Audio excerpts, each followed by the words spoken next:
Mark எழுதின சுவிசேஷம் 1 அதிகாரம். தேவனுடைய குமாரனாகிய இயேசு கிறிஸ்துவினுடைய சுவிசேஷத்தின் ஆரம்பம். இதோ, நான் என் தூதனை உமக்கு முன்பாக அனுப்புகிறேன்.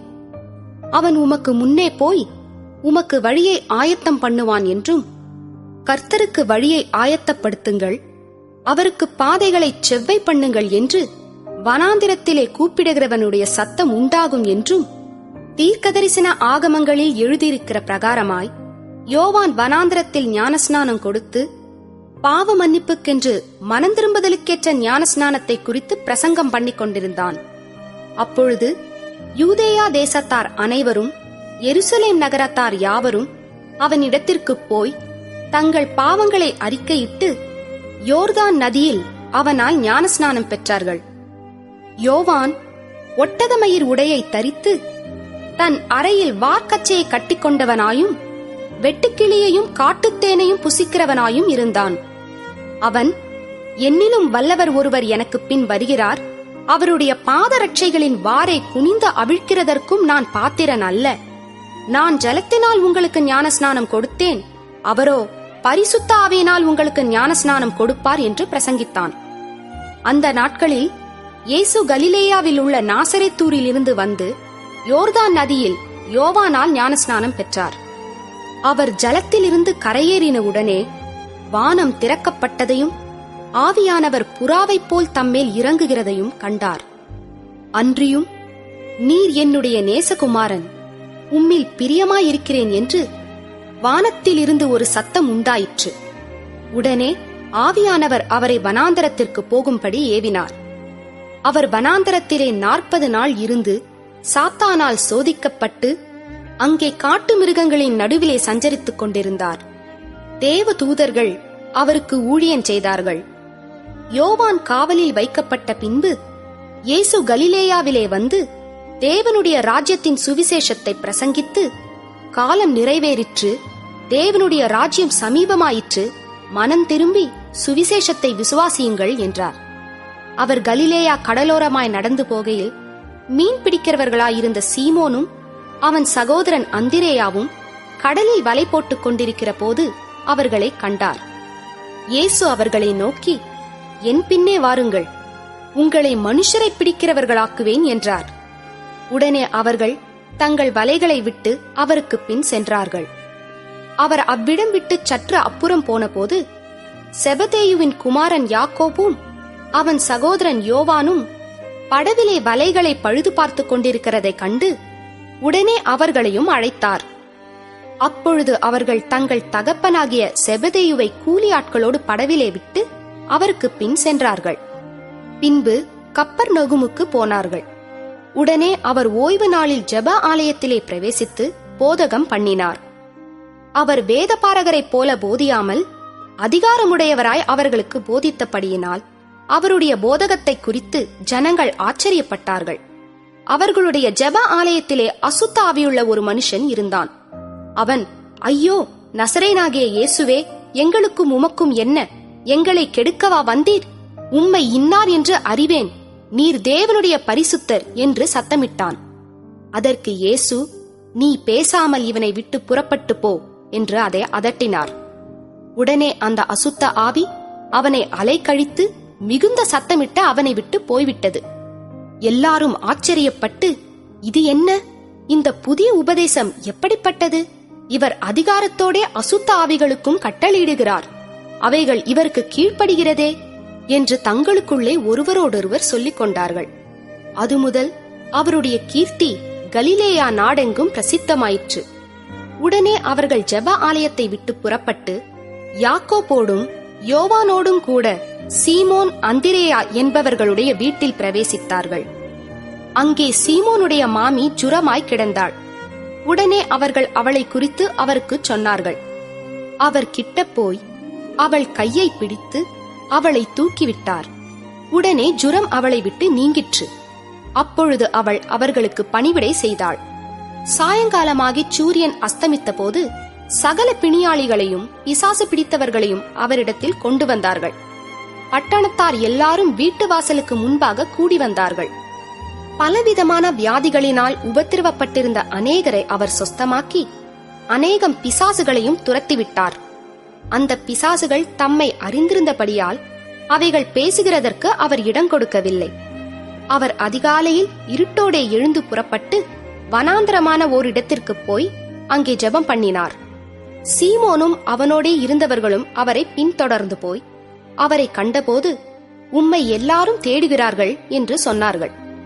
அவர்களை அவர் நோக்கி, அடுத்த ஊர்களிலும் நான் பிரசங்கம் பண்ண வேண்டுமாதலால் அவ்விடங்களுக்கு போவோம் வாருங்கள், இதற்காகவே புறப்பட்டு வந்தேன் என்று சொல்லி கலிலேயா நாடெங்கும் அவர்களுடைய ஜெப ஆலயங்களில் அவர் பிரசங்கம் பண்ணிக்கொண்டும் பிசாசுகளை துரத்திக் கொண்டும் இருந்தார்.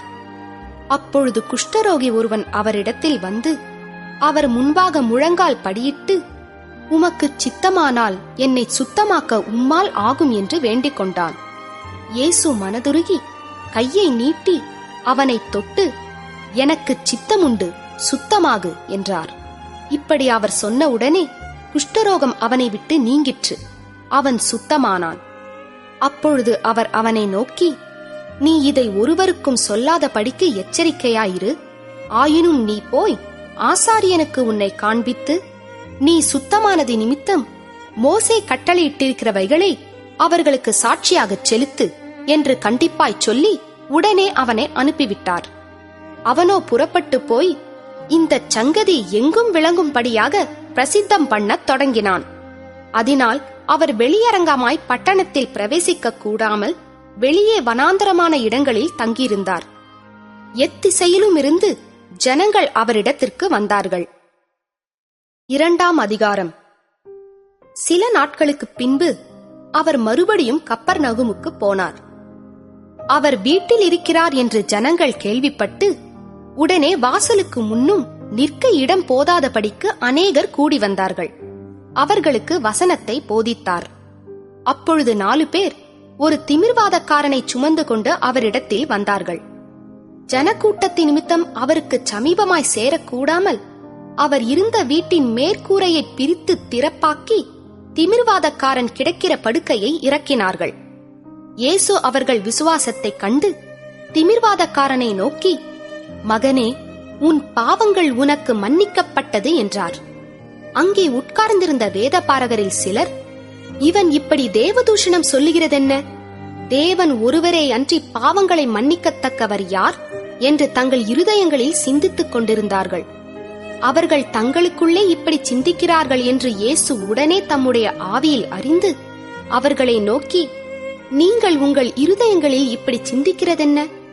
உன் பாவங்கள் உனக்கு மன்னிக்கப்பட்டதென்று சொல்வதோ, எழுந்து உன் படுக்கையை எடுத்துக்கொண்டு நடவென்று சொல்வதோ எது எளிது?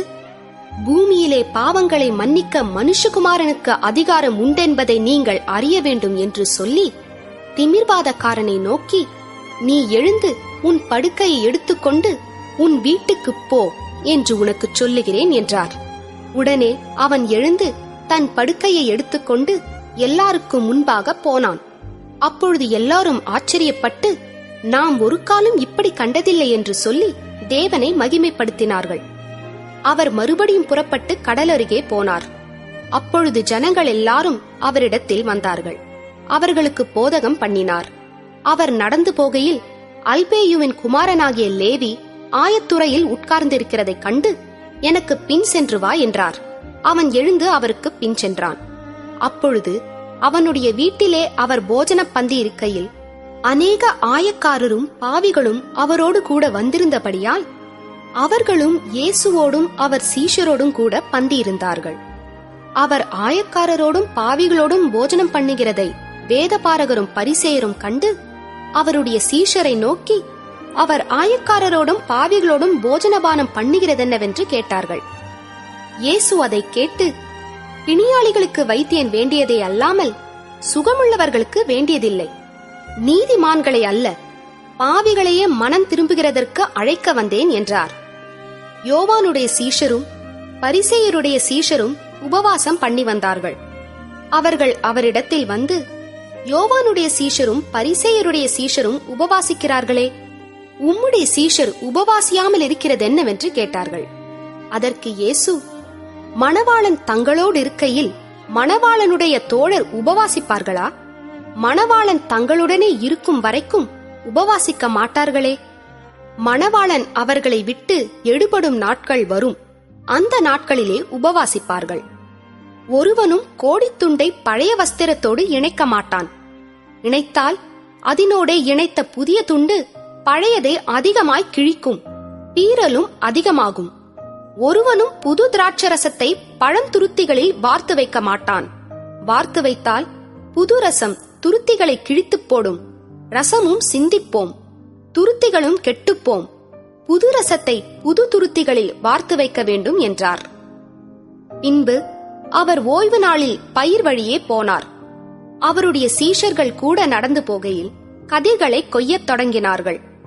பரிசேயர் அவரை நோக்கி, இதோ ஓய்வு நாளில் செய்யத்தகாததை இவர்கள் ஏன் செய்கிறார்கள் என்றார்கள். அதற்கு அவர், தாவீதுக்கு உண்டான ஆபத்தில் தானும் தன்னோடிருந்தவர்களும் பசியாயிருந்த போது அவன் அபியத்தார் என்னும் பிரதான ஆசாரியன் காலத்தில் செய்ததை நீங்கள் ஒரு காலும் வாசிக்கவில்லையா? அவன் தேவனுடைய வீட்டில் பிரவேசித்து ஆசாரியர் தவிர வேறொருவரும் புசிக்கத்தகாத தெய்வ சமூகத்து அப்பங்களை தானும் புசித்து தன்னோடிருந்தவர்களுக்கும் கொடுத்தானே என்றார். பின்பு அவர்களை நோக்கி, மனுஷன் ஓய்வு நாளுக்காக உண்டாக்கப்படவில்லை, ஓய்வு நாள் மனுஷனுக்காக உண்டாக்கப்பட்டது. ஆகையால் மனுஷகுமாரன் ஓய்வு நாளுக்கும் ஆண்டவராயிருக்கிறார் என்றார். 3ஆம் அதிகாரம். மறுபடியும் அவர் ஜெப ஆலயத்தில் பிரவேசித்தார். அங்கே சூம்பின கையையுடைய ஒரு மனுஷன் இருந்தான். அவர் ஓய்வு நாளில் அவனை சொஸ்தமாக்கினால் அவர் பேரில் குற்றஞ்சாட்டலாம் என்று அவர் மேல் நோக்கமாயிருந்தார்கள்.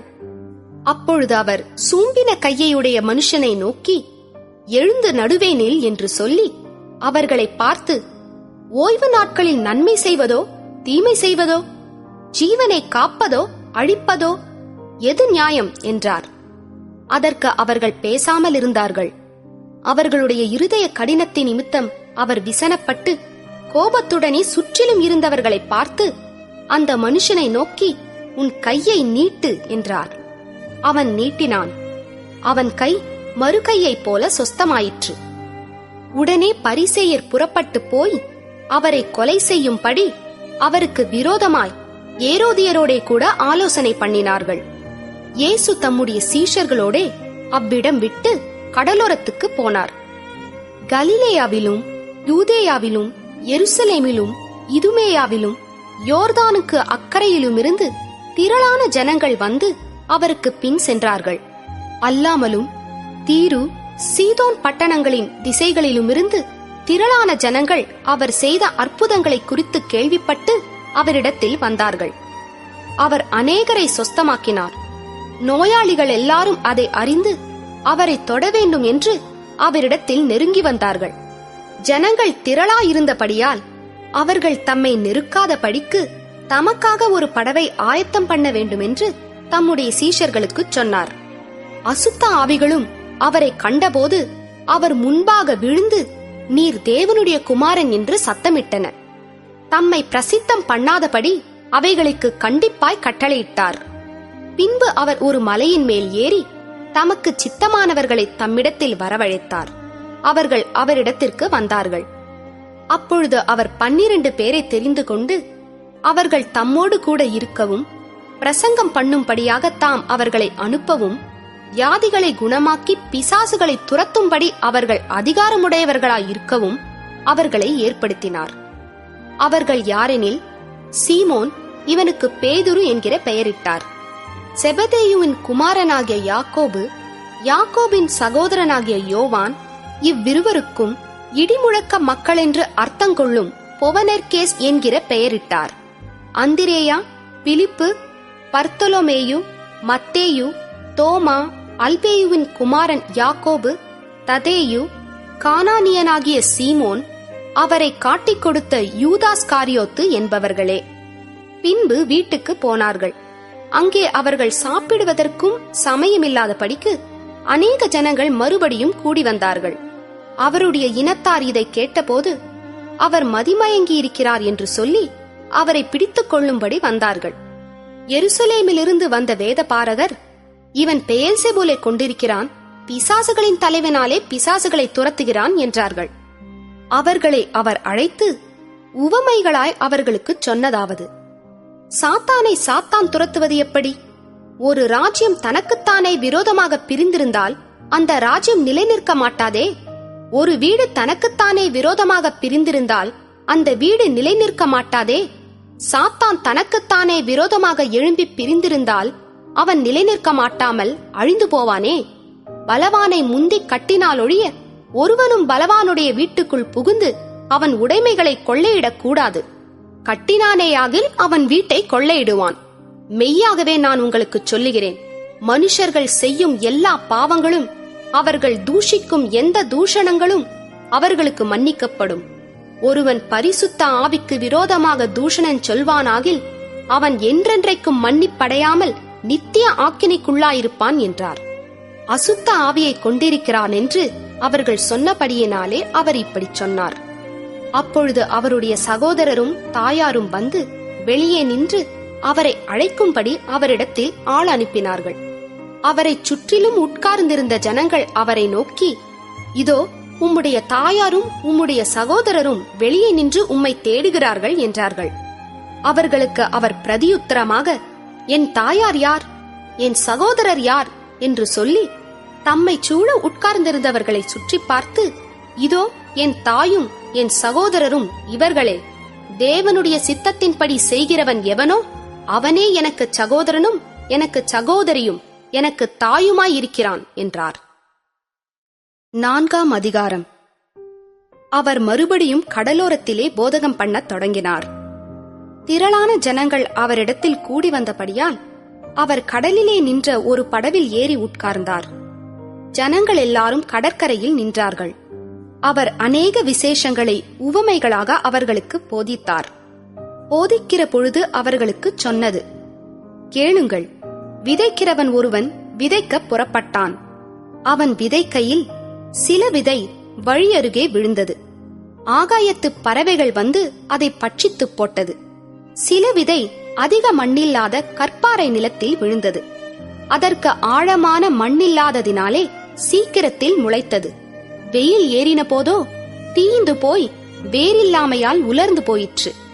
சில விதை முள்ளுள்ள இடங்களில் விழுந்தது. முள் வளர்ந்து அது பலன் கொடாதபடி அதை நெருக்கிப் போட்டது. சில விதை நல்ல நிலத்தில் விழுந்து ஓங்கி வளருகிற பயிராகி 1 30, 1 60, 1 100 பலன் தந்தது. கேட்கிறதற்கு காதுள்ளவன் கேட்க கடவன் என்று அவர்களுக்கு சொன்னார். அவர் தனித்திருக்கிற போது 12 கூட அவரை சூழ்ந்திருந்தவர்கள் இந்த உவமையை குறித்து அவரிடத்தில் கேட்டார்கள். அதற்கு அவர், தேவனுடைய ராஜ்யத்தின் ரகசியத்தை அறியும்படி உங்களுக்கு அருளப்பட்டது. புறம்பே இருக்கிறவர்களுக்கோ இவைகளெல்லாம் உவமைகளாக சொல்லப்படுகிறது.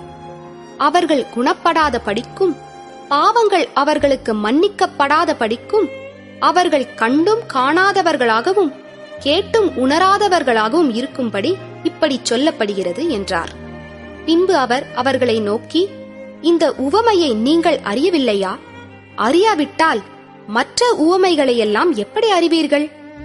விதைக்கிறவன் வசனத்தை விதைக்கிறான்.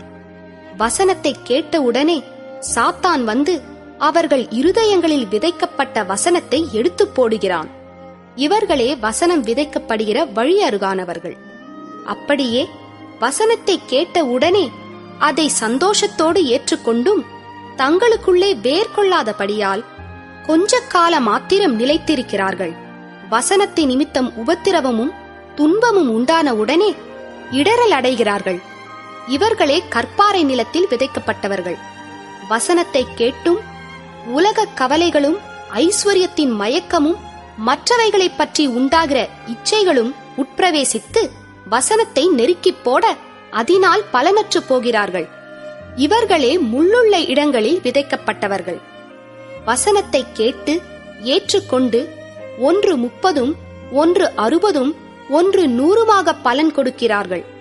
இவர்களே நல்ல நிலத்தில் விதைக்கப்பட்டவர்கள் என்றார். பின்னும் அவர் அவர்களை நோக்கி, விளக்கை தண்டின் மேல் வைக்கிறதற்கே அன்றி மரக்காலின் கீழாகிலும் கட்டிலின் கீழாகிலும் வைக்கிறதற்கு கொண்டு வருவார்களா? வெளியரங்கமாகாத அந்தரங்கமும் இல்லை, வெளிக்கு வராத மறைபொருளும் இல்லை. கேட்கிறதற்கு ஒருவன் காதுள்ளவனாயிருந்தால் கேட்க கடவன் என்றார். பின்னும் அவர் அவர்களை நோக்கி, நீங்கள் கேட்கிறதை கவனியுங்கள். எந்த அளவினால் அளக்கிறீர்களோ அந்த அளவினால் உங்களுக்கும் அளக்கப்படும். கேட்கிற உங்களுக்கு அதிகம் கொடுக்கப்படும். உள்ளவனெவனோ அவனுக்கு கொடுக்கப்படும், இல்லாதவனெவனோ அவனிடத்தில் உள்ளதும் எடுத்துக்கொள்ளப்படும் என்றார். இன்னும் அவர் அவர்களை நோக்கி, தேவனுடைய ராஜ்யமானது ஒரு மனுஷன் நிலத்தில் விதையை விதைத்து இரவில் தூங்கி பகலில் விழித்திருக்க அவனுக்கு தெரியாத விதமாய் விதை முளைத்து பயிராகிறதற்கு ஒப்பாயிருக்கிறது. எப்படியென்றால், நிலமானது முன்பு முளையையும் பின்பு கதிரையும் கதிரிலே நிறைந்த தானியத்தையும் பலனாகத்தானாய் கொடுக்கும். பயிர் விளைந்து அறுப்புக்காலம் வந்தவுடனே அறுக்கிறதற்கு ஆட்களை அனுப்புகிறான் என்றார். இன்னும் அவர் அவர்களை நோக்கி, தேவனுடைய ராஜ்யத்தை எதற்கு ஒப்பிடுவோம்? அல்லது எந்த உவமையினாலே அதை திருஷ்டாந்தப்படுத்துவோம்? அது ஒரு கடுகு விதைக்கு ஒப்பாயிருக்கிறது. அது பூமியில் விதைக்கப்படும் போது பூமியிலுள்ள சகல விதைகளிலும் சிறிதாயிருக்கிறது. விதைக்கப்பட்ட பின்போ அது வளர்ந்து சகல பூண்டுகளிலும் பெரிதாகி ஆகாயத்து பறவைகள் அதனுடைய நிழலின் கீழ் வந்தடையத்தக்க பெரிய கிளைகளை விடும் என்றார். அவர்கள் கேட்டறியும் திராணிக்கு தக்கதாக அவர் இப்படிப்பட்ட அநேக உவமைகளினாலே அவர்களுக்கு வசனத்தை சொன்னார். உவமைகளினாலே அன்றி அவர்களுக்கு ஒன்றும் சொல்லவில்லை. அவர் தம்முடைய சீஷரோடே தனித்திருக்கும் போது அவர்களுக்கு எல்லாவற்றையும் விவரித்துச் சொன்னார். அன்று சாயங்காலத்தில் அவர் அவர்களை நோக்கி, அக்கரைக்கு போவோம் வாருங்கள் என்றார். அவர்கள் ஜனங்களை அனுப்பிவிட்டு அவர் படவில் இருந்தபடியே அவரை கொண்டு போனார்கள். வேறே படவுகளும் அவரோட கூட இருந்தது. அப்பொழுது பலத்த சுழல் காற்று உண்டாகி படவு நிரம்பத்தக்கதாக அலைகள் அதின் மேல் மோதிற்று. கப்பலின் பின்னணியத்தில் அவர் தலையணையை வைத்து நித்திரையாயிருந்தார். அவர்கள் அவரை எழுப்பி, போதகரே, நாங்கள் மடிந்து போகிறது உமக்கு கவலை இல்லையா என்றார்கள். அவர் எழுந்து காற்றை அதட்டி கடலை பார்த்து, இறையாதே, அமைதலாயிரு என்றார். அப்பொழுது காற்று நின்று போய் மிகுந்த அமைதல் உண்டாயிற்று. அவர் அவர்களை நோக்கி, ஏன் இப்படி பயப்பட்டீர்கள்? ஏன் உங்களுக்கு விசுவாசம் இல்லாமற் போயிற்று என்றார். அவர்கள் மிகவும் பயந்து, இவர் யாரோ, காற்றும் கடலும் இவருக்கு கீழ்ப்படுகிறதே என்று ஒருவரோடொருவர் சொல்லிக் கொண்டார்கள். 5ஆம் அதிகாரம். பின்பு அவர்கள் கடலுக்கு அக்கரையில் உள்ள கதரேனருடைய நாட்டில் வந்தார்கள். அவர் படவிலிருந்து இறங்கின உடனே அசுத்த ஆவியுள்ள ஒரு மனுஷன் பிரேத கல்லறைகளில் இருந்து அவருக்கு எதிராக வந்தான். அவனுடைய குடியிருப்பு கல்லறைகளிலே இருந்தது. அவனை சங்கிலிகளினாலும் கட்ட ஒருவனாலும் கூடாதிருந்தது.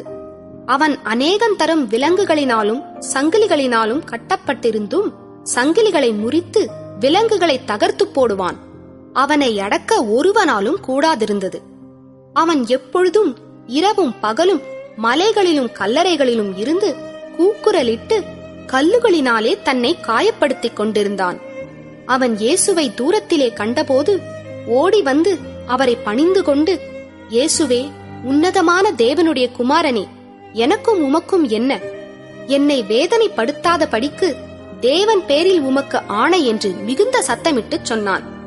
ஏனெனில் அவர் அவனை நோக்கி, அசுத்த ஆவியே, இந்த மனுஷனை விட்டு புறப்பட்டு போ என்று சொல்லியிருந்தார். அப்பொழுது அவர் அவனை நோக்கி, உன் பேர் என்னவென்று கேட்டார்.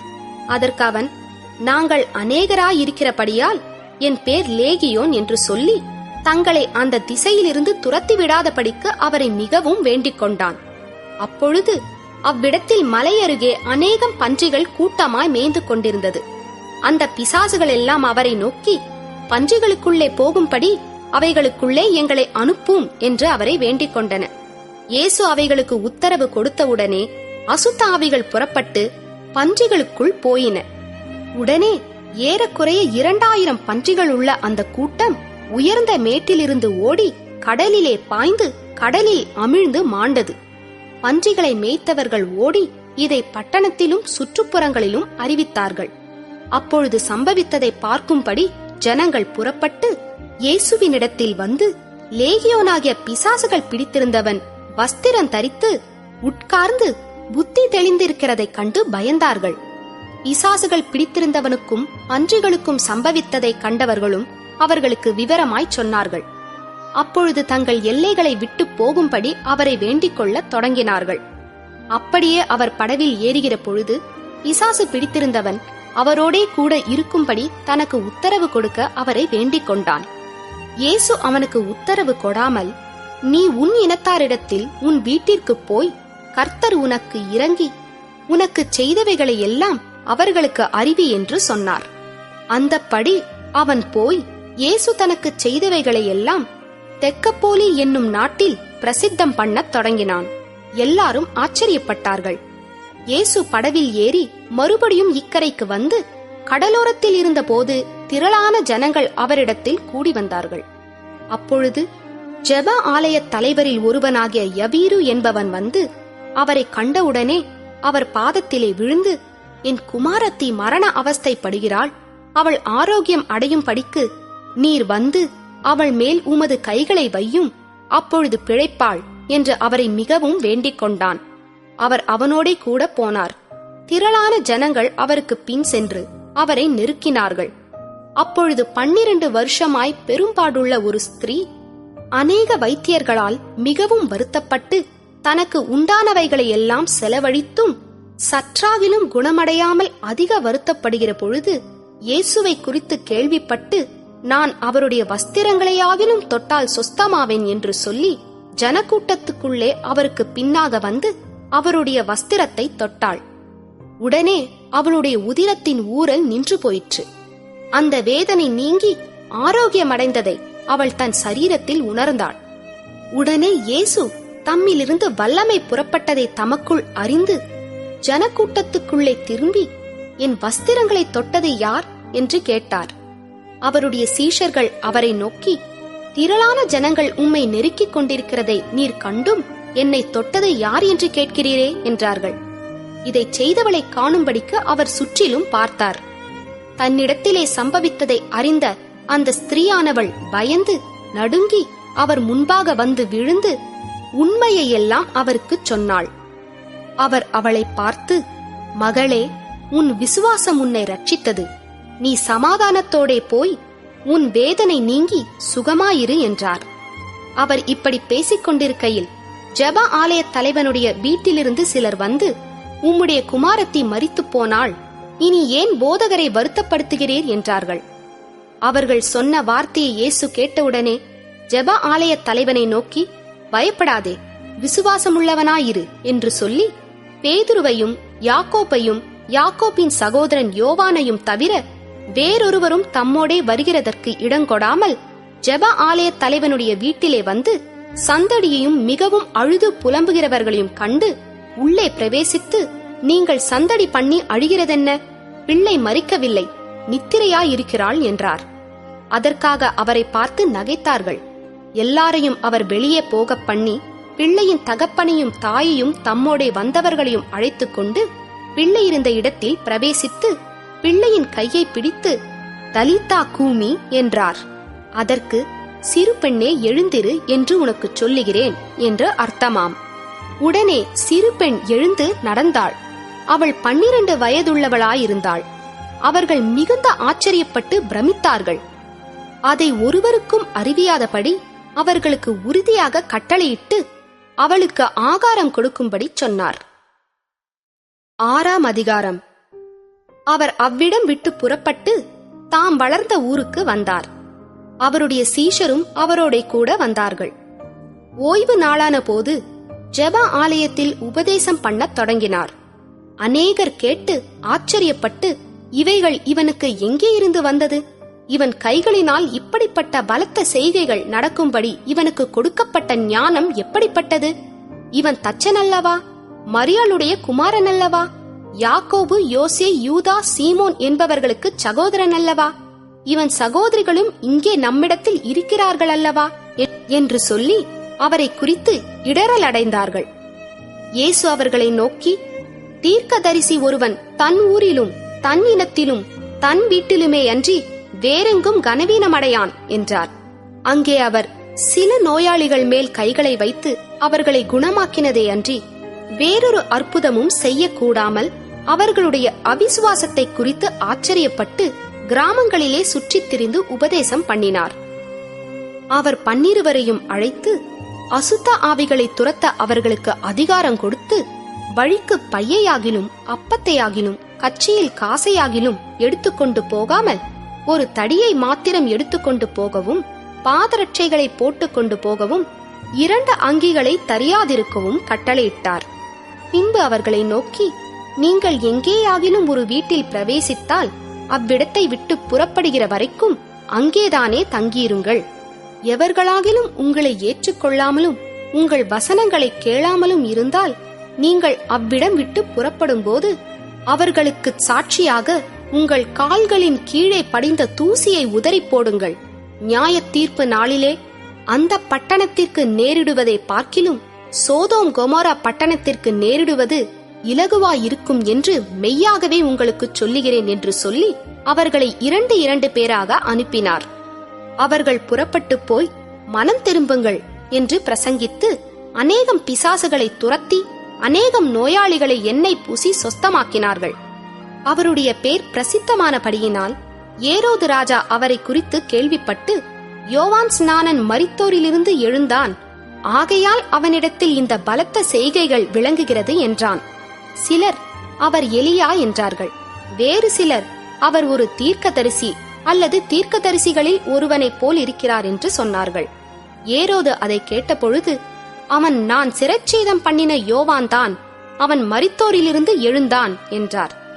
ஏரோது தன் சகோதரனாகிய பிலிப்புவின் மனைவி ஏரோதியாளை தனக்கு மனைவியாக்கிக் கொண்டபோது யோவான் ஏரோதை நோக்கி, நீர் உம்முடைய சகோதரன் மனைவியை வைத்துக் கொள்வது நியாயமல்லவென்று சொன்னது நிமித்தம் ஏரோது சேவகரை அனுப்பி யோவானை பிடித்து கட்டி காவலில் வைத்திருந்தான். ஏரோதியாளும் அவனுக்கு சதி நினைத்து அவனை கொன்று போட மனதாயிருந்தாள். ஆகிலும் அவளால் கூடாமற் போயிற்று. அதேனென்றால் யோவான் நீதியும் பரிசுத்தமும் உள்ளவன் என்று ஏரோது அறிந்து அவனுக்கு பயந்து அவனை பாதுகாத்து அவன் யோசனையின்படி அநேக காரியங்களைச் செய்து விருப்பத்தோடே அவன் சொல்லை கேட்டு வந்தான்.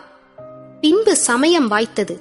எப்படியென்றால், ஏரோது தன் ஜென்ம நாளிலே தன்னுடைய பிரபுக்களுக்கும் சேனாதிபதிகளுக்கும் கலிலேயா நாட்டின் பிரதான மனுஷருக்கும் ஒரு விருந்து பண்ணின போது ஏரோதியாளின் குமாரத்தி சபை நடுவே வந்து நடனம் பண்ணி ஏரோதுவையும் அவனோடே கூட பந்திருந்தவர்களையும் சந்தோஷப்படுத்தினாள். அப்பொழுது ராஜா சிறு பெண்ணை நோக்கி, உனக்கு வேண்டியதை என்னிடத்தில் கேள், அதை உனக்கு தருவேன் என்று சொன்னதுமல்லாமல், நீ என்னிடத்தில் எதை கேட்டாலும் அது என் ராஜ்யத்தில் பாதியானாலும் அதை உனக்கு தருவேன் என்று அவளுக்கு ஆணையும் இட்டான். அப்பொழுது அவள் வெளியே போய், நான் என்ன கேட்க வேண்டும் என்று தன் தாயினிடத்தில் கேட்டாள். அதற்கு அவள், யோவான் ஸ்நானனுடைய தலையை கேள் என்றாள். உடனே அவள் ராஜாவினிடத்தில் சீக்கிரமாய் வந்து, நீர் இப்பொழுதே ஒரு தாளத்தில் யோவான் ஸ்நானனுடைய தலையை எனக்கு தர வேண்டும் என்று கேட்டாள். அப்பொழுது ராஜா மிகுந்த துக்கமடைந்தான். ஆகிலும் ஆணையின் நிமித்தமும் கூட பந்திருந்தவர்களின் நிமித்தமும் அவளுக்கு அதை மறுக்க மனதில்லாமல் உடனே அவனுடைய தலையை கொண்டு வரும்படி சேவகனுக்கு கட்டளையிட்டு அனுப்பினான். அந்தப்படி அவன் போய் காவற்கூடத்திலே அவனை சிரச்சேதம் பண்ணி அவன் தலையை ஒரு தாளத்திலே கொண்டு வந்து அதை அந்த சிறு பெண்ணுக்கு கொடுத்தான். அந்த சிறு பெண் அதை தன் தாயினிடத்தில் கொடுத்தாள். அவனுடைய சீஷர்கள் அதை கேள்விப்பட்டு வந்து அவன் உடலை எடுத்து ஒரு கல்லறையில் வைத்தார்கள். அப்பொழுது அப்போஸ்தலர் இயேசுவினிடத்தில் கூடி வந்து தாங்கள் செய்தவைகள் உபதேசித்தவைகள் யாவையும் அவருக்கு அறிவித்தார்கள். அவர் அவர்களை நோக்கி, வனாந்தரமான ஓரிடத்தில் தனித்து சற்றே இளைப்பாறும்படி போவோம் வாருங்கள் என்றார். ஏனெனில் வருகிறவர்களும் போகிறவர்களும் அநேகராயிருந்தபடியினால் போஜனம் பண்ணுகிறதற்கும் அவர்களுக்கு சமயமில்லாதிருந்தது. அப்படியே அவர்கள் தனிமையாய் ஒரு படவில் ஏறி வனாந்தரமான ஓர் இடத்திற்கு போனார்கள். அவர்கள் புறப்பட்டு போகிறதை ஜனங்கள் கண்டார்கள். அவரை அறிந்த அநேகர் சகல பட்டணங்களிலுமிருந்து கால்நடையாய் அவ்விடத்திற்கு ஓடி அவர்களுக்கு முன்னே அங்கே சேர்ந்து அவரிடத்தில் கூடி வந்தார்கள். இயேசு கரையில் வந்து அநேக ஜனங்களைக் கண்டு அவர்கள் மேய்ப்பனில்லாத ஆடுகளைப் போலிருந்தபடியால் அவர்கள் மேல் மனதுருகி அவர்களுக்கு அநேக காரியங்களை உபதேசிக்கத் தொடங்கினார். வெகுநேரம் சென்ற பின்பு அவருடைய சீஷர்கள் அவரிடத்தில் வந்து, இது வனாந்தரமான இடம், வெகு நேரமும் ஆயிற்று, புசிக்கிறதற்கும் இவர்களிடத்தில் ஒன்றுமில்லை. ஆகையால் இவர்கள் சுற்றி இருக்கிற கிராமங்களுக்கும் ஊர்களுக்கும் போய் தங்களுக்காக அப்பங்களை வாங்கிக் கொள்ளும்படி இவர்களை அனுப்பிவிட வேண்டும் என்றார்கள். அவர் அவர்களை நோக்கி, நீங்களே அவர்களுக்கு போஜனம் கொடுங்கள் என்றார். அதற்கு அவர்கள், நாங்கள் போய் 200 பணத்துக்கு அப்பங்களை வாங்கி இவர்களுக்கு புசிக்கும்படி கொடுக்க கூடுமோ என்றார்கள். அதற்கு அவர், உங்களிடத்தில் எத்தனை அப்பங்கள் உண்டு, போய் பாருங்கள் என்றார். அவர்கள் பார்த்து வந்து, 5 அப்பங்களும் 2 மீன்களும் உண்டு என்றார்கள். அப்பொழுது எல்லாரையும் பசும்புல்லின் மேல் பந்தி பந்தியாக உட்கார வைக்கும்படி அவர்களுக்கு கட்டளையிட்டார். அப்படியே வரிசை வரிசையாய் 100 பேராகவும் 50 பேராகவும் உட்கார்ந்தார்கள். அவர் அந்த 5 அப்பங்களையும் அந்த 2 மீன்களையும் எடுத்து வானத்தை அண்ணாந்து பார்த்து ஆசீர்வதித்து அப்பங்களை பிட்டு அவர்களுக்கு பரிமாறும்படி தம்முடைய சீஷர்களிடத்தில் கொடுத்தார்.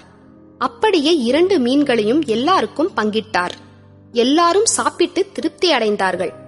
மேலும் அப்பங்களிலும் மீன்களிலும் மீதியான துணிக்கைகளை 12 கூடை நிறைய எடுத்தார்கள். அப்பம் சாப்பிட்ட புருஷர் ஏறக்குறைய 5000 பேராய் இருந்தார்கள். அவர் ஜனங்களை அனுப்பிவிடுகையில் தம்முடைய சீஷர்கள் படவில் ஏறி அக்கரையில் பெத்சாயிதாவுக்கு எதிராக தமக்கு முன்னே போகும்படி அவர்களை துரிதப்படுத்தினார். அவர் ஜனங்களை அனுப்பிவிட்ட பின்பு ஜெபம் பண்ணும்படி ஒரு மலையின் மேல் ஏறினார். சாயங்காலமான போது படவு நடுக்கடலில் இருந்தது. அவரோ கரையிலே தனிமையாயிருந்தார்.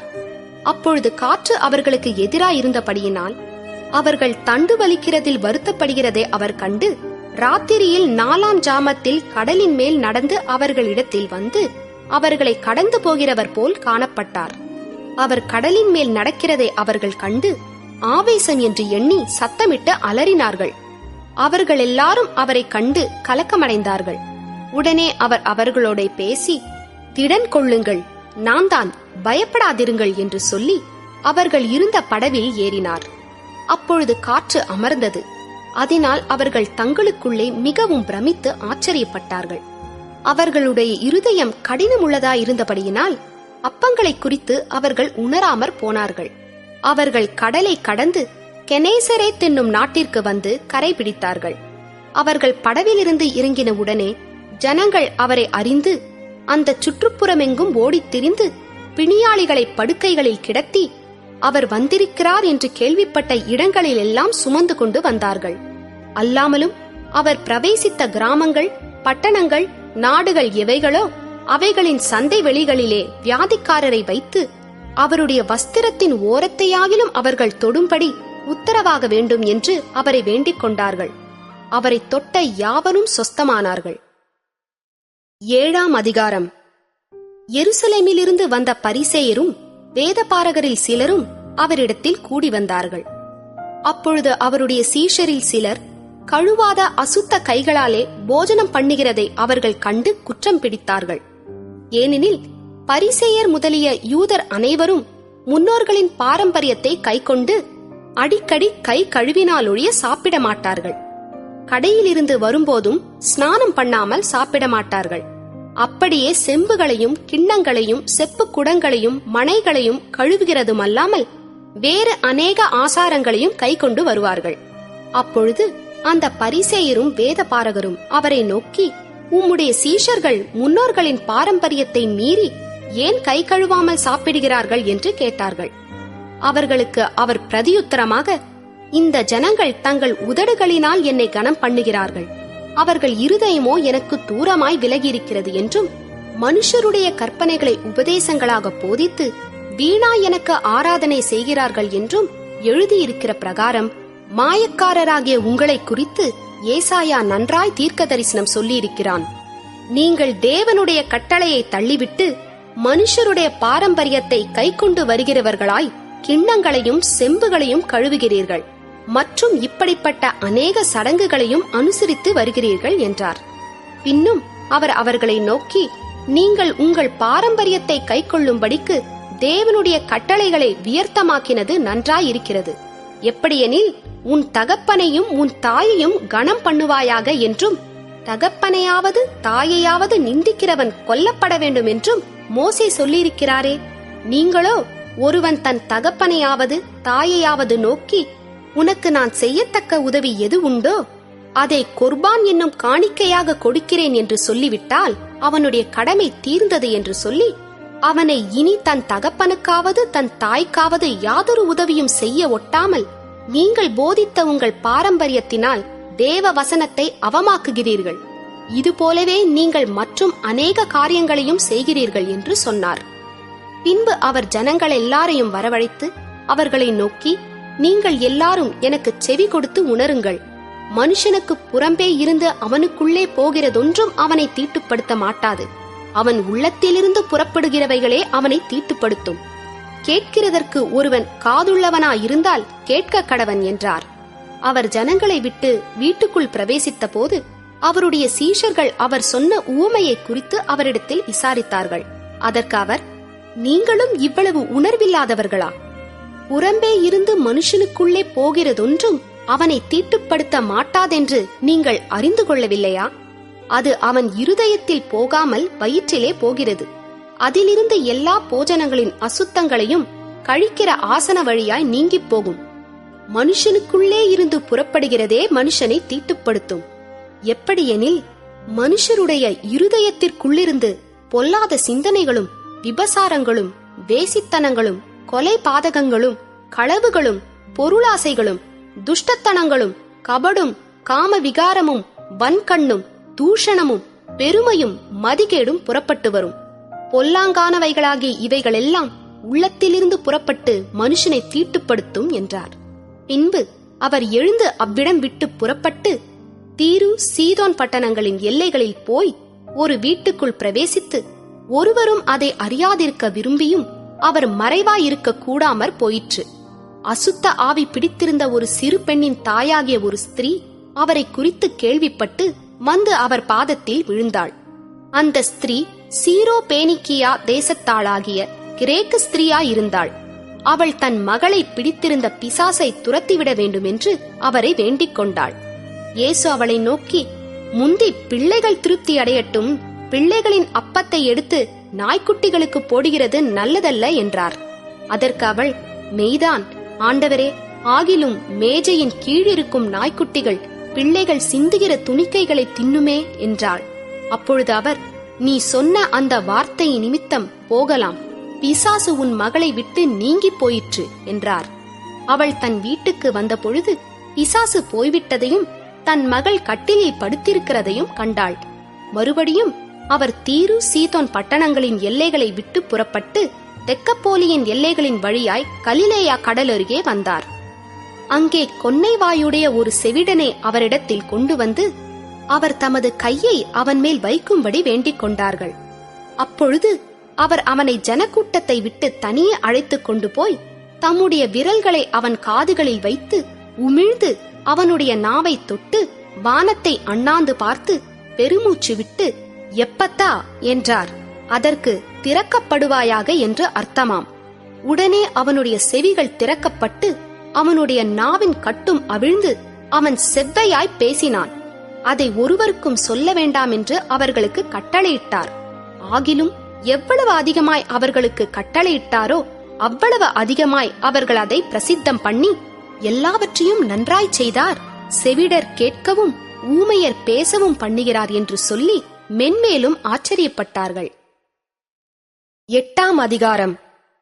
அந்த நாட்களிலே திரளான ஜனங்கள் கூடி வந்திருக்கையில் அவர்கள் சாப்பிடுகிறதற்கு ஒன்றுமில்லாத போது இயேசு தம்முடைய சீஷரை அழைத்து, ஜனங்களுக்காக பரிதபிக்கிறேன்.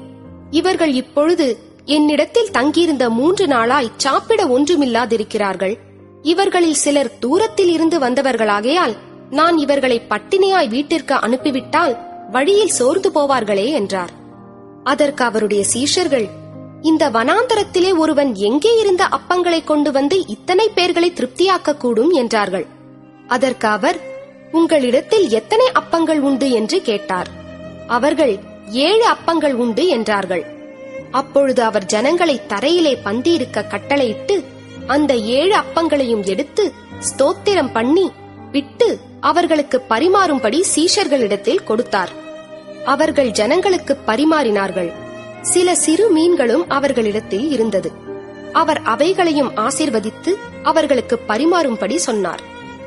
அவர்கள் சாப்பிட்டு திருப்தியடைந்தார்கள். மீதியான துணிக்கைகளை 7 கூடை நிறைய எடுத்தார்கள். சாப்பிட்டவர்கள் ஏறக்குறைய 4000 பேரா இருந்தார்கள். பின்பு அவர் அவர்களை அனுப்பிவிட்டார். உடனே அவர் தம்முடைய சீஷரோடே கூட படவில் ஏறி தல்மனூத்தாவின் எல்லைகளில் வந்தார். அப்பொழுது பரிசேயர் வந்து அவரோடே தர்க்கிக்கத் தொடங்கி அவரை சோதிக்கும்படி வானத்திலிருந்து ஒரு அடையாளத்தை காண்பிக்க வேண்டும் என்று கேட்டார்கள். அவர் தம்முடைய ஆவியில் பெருமூச்சு விட்டு, இந்த சந்ததியார் அடையாளம் தேடுகிறதென்ன? இந்த சந்ததியாருக்கு ஒரு அடையாளமும் கொடுக்கப்படுவதில்லை என்று மெய்யாகவே உங்களுக்கு சொல்லுகிறேன் என்று சொல்லி அவர்களை விட்டு மறுபடியும் படவில் ஏறி அக்கரைக்கு போனார். சீஷர்கள் அப்பங்களை கொண்டு வர மறந்து போனார்கள்.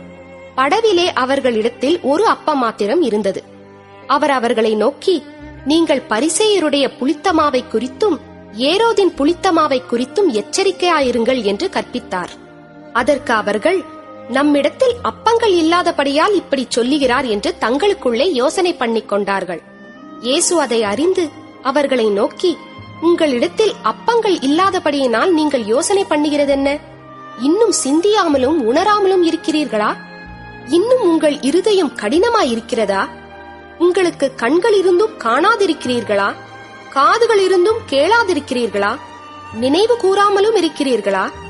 நான் 5 அப்பங்களை 5000 பேருக்கு பங்கிட்ட போது மீதியான துணிக்கைகளை எத்தனை கூடை நிறைய எடுத்தீர்கள் என்று கேட்டார். 12 என்றார்கள்.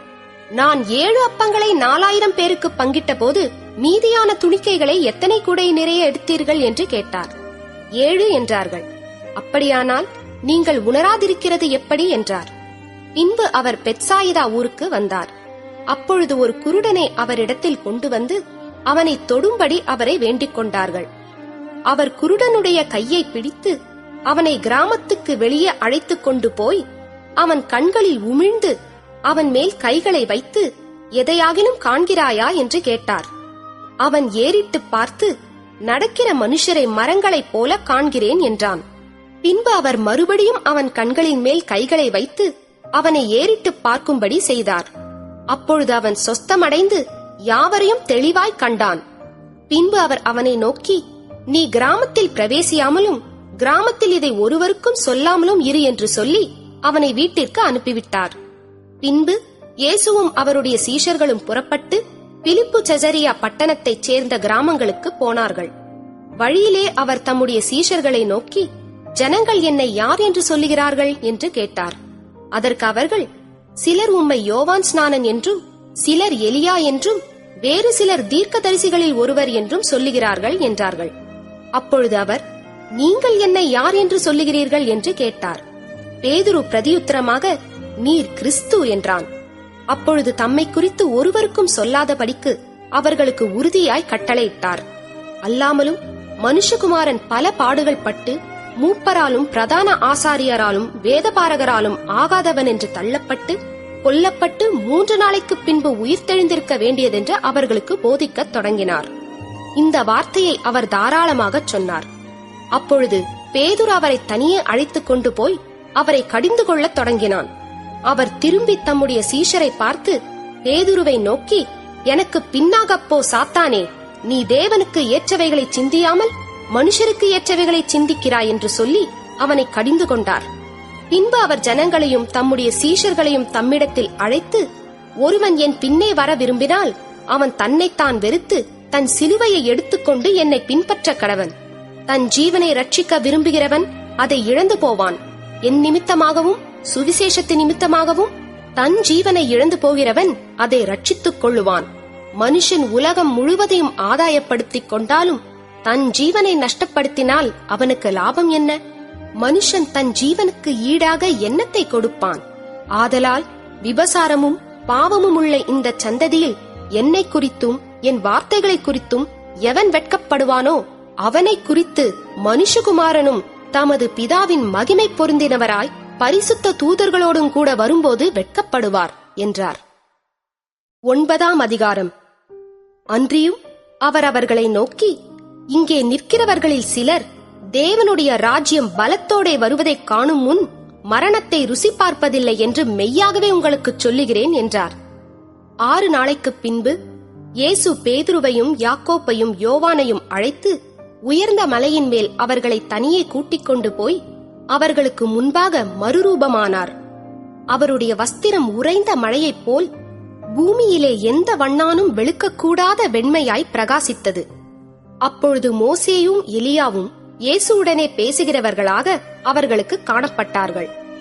அப்பொழுது பேதுரு இயேசுவை நோக்கி, ரபி, நாம் இங்கே இருக்கிறது நல்லது. உமக்கு ஒரு கூடாரமும் மோசேக்கு ஒரு கூடாரமும் எலியாவுக்கு ஒரு கூடாரமுமாக 3 கூடாரங்களை போடுவோம் என்றான். அவர்கள் மிகவும் பயந்திருந்தபடியால் தான் பேசுகிறது இன்னதென்று அறியாமல் இப்படி சொன்னான். அப்பொழுது ஒரு மேகம் அவர்கள் மேல் நிழலிட்டது. இவர் என்னுடைய நேசகுமாரன், இவருக்கு செவி கொடுங்கள் என்று அந்த மேகத்திலிருந்து ஒரு சத்தம் உண்டாயிற்று. உடனே அவர்கள் சுற்றிலும் பார்த்தபோது இயேசு ஒருவரைத் தவிர வேறொருவரையும் காணவில்லை. அவர்கள் மலையிலிருந்து இறங்குகிற போது அவர் அவர்களை நோக்கி, மனுஷகுமாரன் மரித்தோரிலிருந்து எழுந்திருக்கும் வரைக்கும் நீங்கள் கண்டவைகளை ஒருவருக்கும் சொல்ல வேண்டாம் என்று கட்டளையிட்டார். மரித்தோரிலிருந்து எழுந்திருப்பது என்னவென்று அவர்கள் ஒருவரிடத்தில் ஒருவர் விசாரித்து அந்த வார்த்தையை தங்களுக்குள்ளே அடக்கிக் கொண்டு, எலியா முந்தி வர வேண்டும் என்று வேதபாரகர் சொல்லுகிறார்களே, அது எப்படி என்று அவரிடத்தில் கேட்டார்கள். அவர் பிரதியுத்தரமாக, எலியா முந்தி வந்து எல்லாவற்றையும் சீர்படுத்துவது மெய்தான், அல்லாமலும் மனுஷகுமாரன் பல பாடுகள் பட்டு அவமதிக்கப்படுவார் என்று அவரை குறித்து எழுதியிருக்கிறதே, அது எப்படி என்றார். ஆனாலும் எலியா வந்தாயிற்று, அவனை குறித்து எழுதியிருக்கிற பிரகாரம் தங்களுக்கு இஷ்டமானபடி அவனுக்கு செய்தார்கள் என்று உங்களுக்கு சொல்லுகிறேன் என்றார். பின்பு அவர் சீஷரிடத்தில் வந்தபோது அவர்களை சுற்றி திரளான ஜனங்கள் நிற்கிறதையும் அவர்களோடே வேதபாரகர் தர்க்கிக்கிறதையும் கண்டார். ஜனங்கள் எல்லாரும் அவரை கண்டவுடனே மிகவும் ஆச்சரியப்பட்டு ஓடி வந்து அவருக்கு வந்தனம் செய்தார்கள். அவர் வேதபாரகரை நோக்கி, நீங்கள் இவர்களோட என்னத்தை குறித்து தர்க்கம் பண்ணுகிறீர்கள் என்று கேட்டார். அப்பொழுது ஜனக்கூட்டத்தில் ஒருவன் அவரை நோக்கி, போதகரே, ஊமையான ஒரு ஆவி பிடித்த என் மகனை உம்மிடத்தில் கொண்டு வந்தேன். அது அவனை எங்கே பிடித்தாலும் அங்கே அவனை அலைக்கழிக்கிறது. அப்பொழுது அவன் நுரை தள்ளி பல்லை கடித்து சோர்ந்து போகிறான். அதை துரத்தி விடும்படி உம்முடைய சீஷரிடத்தில் கேட்டேன், அவர்களால் கூடாமற் போயிற்று என்றான். அவர் பிரதியுத்தரமாக, விசுவாசமில்லாத சந்ததியே, எதுவரைக்கும் நான் உங்களோடு இருப்பேன்? எதுவரைக்கும் உங்களிடத்தில் பொறுமையாயிருப்பேன்? அவனை என்னிடத்தில் கொண்டு வாருங்கள் என்றார். அவனை அவரிடத்தில் கொண்டு வந்தார்கள். அவரை கண்டவுடனே அந்த ஆவி அவனை அலைக்கழித்தது. அவன் தரையிலே விழுந்து நுரை தள்ளி புரண்டான். அவர் அவனுடைய தகப்பனை நோக்கி, இது இவனுக்கு உண்டாகி எவ்வளவு காலமாயிற்று என்று கேட்டார். அதற்கு அவன், சிறுவயது முதற்கொண்டே உண்டாயிருக்கிறது. இவனை கொல்லும்படிக்கு அது அநேகந்தரம் தீயிலும் தண்ணீரிலும் தள்ளிற்று. நீர் ஏதாகிலும் செய்யக்கூடுமானால் எங்கள் மேல் மனதிறங்கி எங்களுக்கு உதவி செய்ய வேண்டும் என்றான். இயேசு அவனை நோக்கி, நீ விசுவாசிக்க கூடுமானால் ஆகும், விசுவாசிக்கிறவனுக்கு எல்லாம் கூடும் என்றார். உடனே பிள்ளையின் தகப்பன், விசுவாசிக்கிறேன் ஆண்டவரே, என் அவிசுவாசம் நீங்கும்படி உதவி செய்யும் என்று கண்ணீரோடே சத்தமிட்டு சொன்னான். அப்பொழுது ஜனங்கள் கூட்டமாய் ஓடி வருகிறதை இயேசு கண்டு அந்த அசுத்த ஆவியை நோக்கி, ஊமையும் செவிடுமான ஆவியே, இவனை விட்டு புறப்பட்டு போ, இனி இவனுக்குள் போகாதே என்று நான் உனக்கு கட்டளையிடுகிறேன் என்று அதை அதட்டினார். அப்பொழுது அது சத்தமிட்டு அவனை மிகவும் அலைக்கழித்து புறப்பட்டு போயிற்று. அவன் செத்துப்போனான் என்று அநேகர் சொல்லத்தக்கதாக செத்தவன் போல் கிடந்தான். இயேசு அவன் கையை பிடித்து அவனை தூக்கினார். உடனே அவன் எழுந்திருந்தான். வீட்டில் அவர் பிரவேசித்த பொழுது அவருடைய சீஷர்கள், அதை துரத்திவிட எங்களால் ஏன் கூடாமற் போயிற்று என்று அவரிடத்தில் தனித்து கேட்டார்கள். அதற்கு அவர், இவ்வகை பிசாசு ஜெபத்தினாலும் உபவாசத்தினாலுமே அன்றி மற்றெவ்விதத்தினாலும் புறப்பட்டு போகாது என்றார். பின்பு அவ்விடம் விட்டு புறப்பட்டு கலிலேயாவை கடந்து போனார்கள். அதை ஒருவரும் அறியாதிருக்க வேண்டுமென்று விரும்பினார். ஏனெனில் மனுஷகுமாரன் மனுஷர் கைகளில் ஒப்புக் கொடுக்கப்படுவார் என்றும் அவர்கள் அவரை கொன்று போடுவார்கள் என்றும் கொல்லப்பட்டு 3ஆம் நாளிலே உயிர் தெழுந்திருப்பார் என்றும் அவர் தம்முடைய சீஷர்களுக்கு போதகம் பண்ணி சொல்லியிருந்தார். அவர்களோ அந்த வார்த்தையை அறிந்து கொள்ளவில்லை.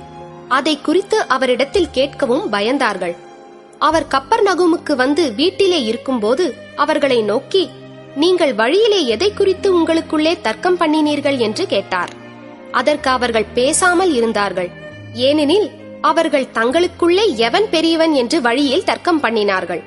அப்பொழுது அவர் உட்கார்ந்து 12 அழைத்து, எவனாகிலும் முதல்வனாயிருக்க விரும்பினால் அவன் எல்லாருக்கும் கடையானவனும் எல்லாருக்கும் ஊழியக்காரனுமாய் இருக்க கடவன் என்று சொல்லி, ஒரு சிறு பிள்ளையை எடுத்து அதை அவர்கள் நடுவிலே நிறுத்தி அதை அணைத்துக் கொண்டு, இப்படிப்பட்ட சிறு பிள்ளைகளில் ஒன்றை என் நாமத்தினாலே ஏற்றுக்கொள்ளுகிறவன் என்னை ஏற்றுக்கொள்ளுகிறான், என்னை ஏற்றுக்கொள்ளுகிறவன் என்னை அல்ல, என்னை அனுப்பினவரை ஏற்றுக்கொள்ளுகிறான் என்றார்.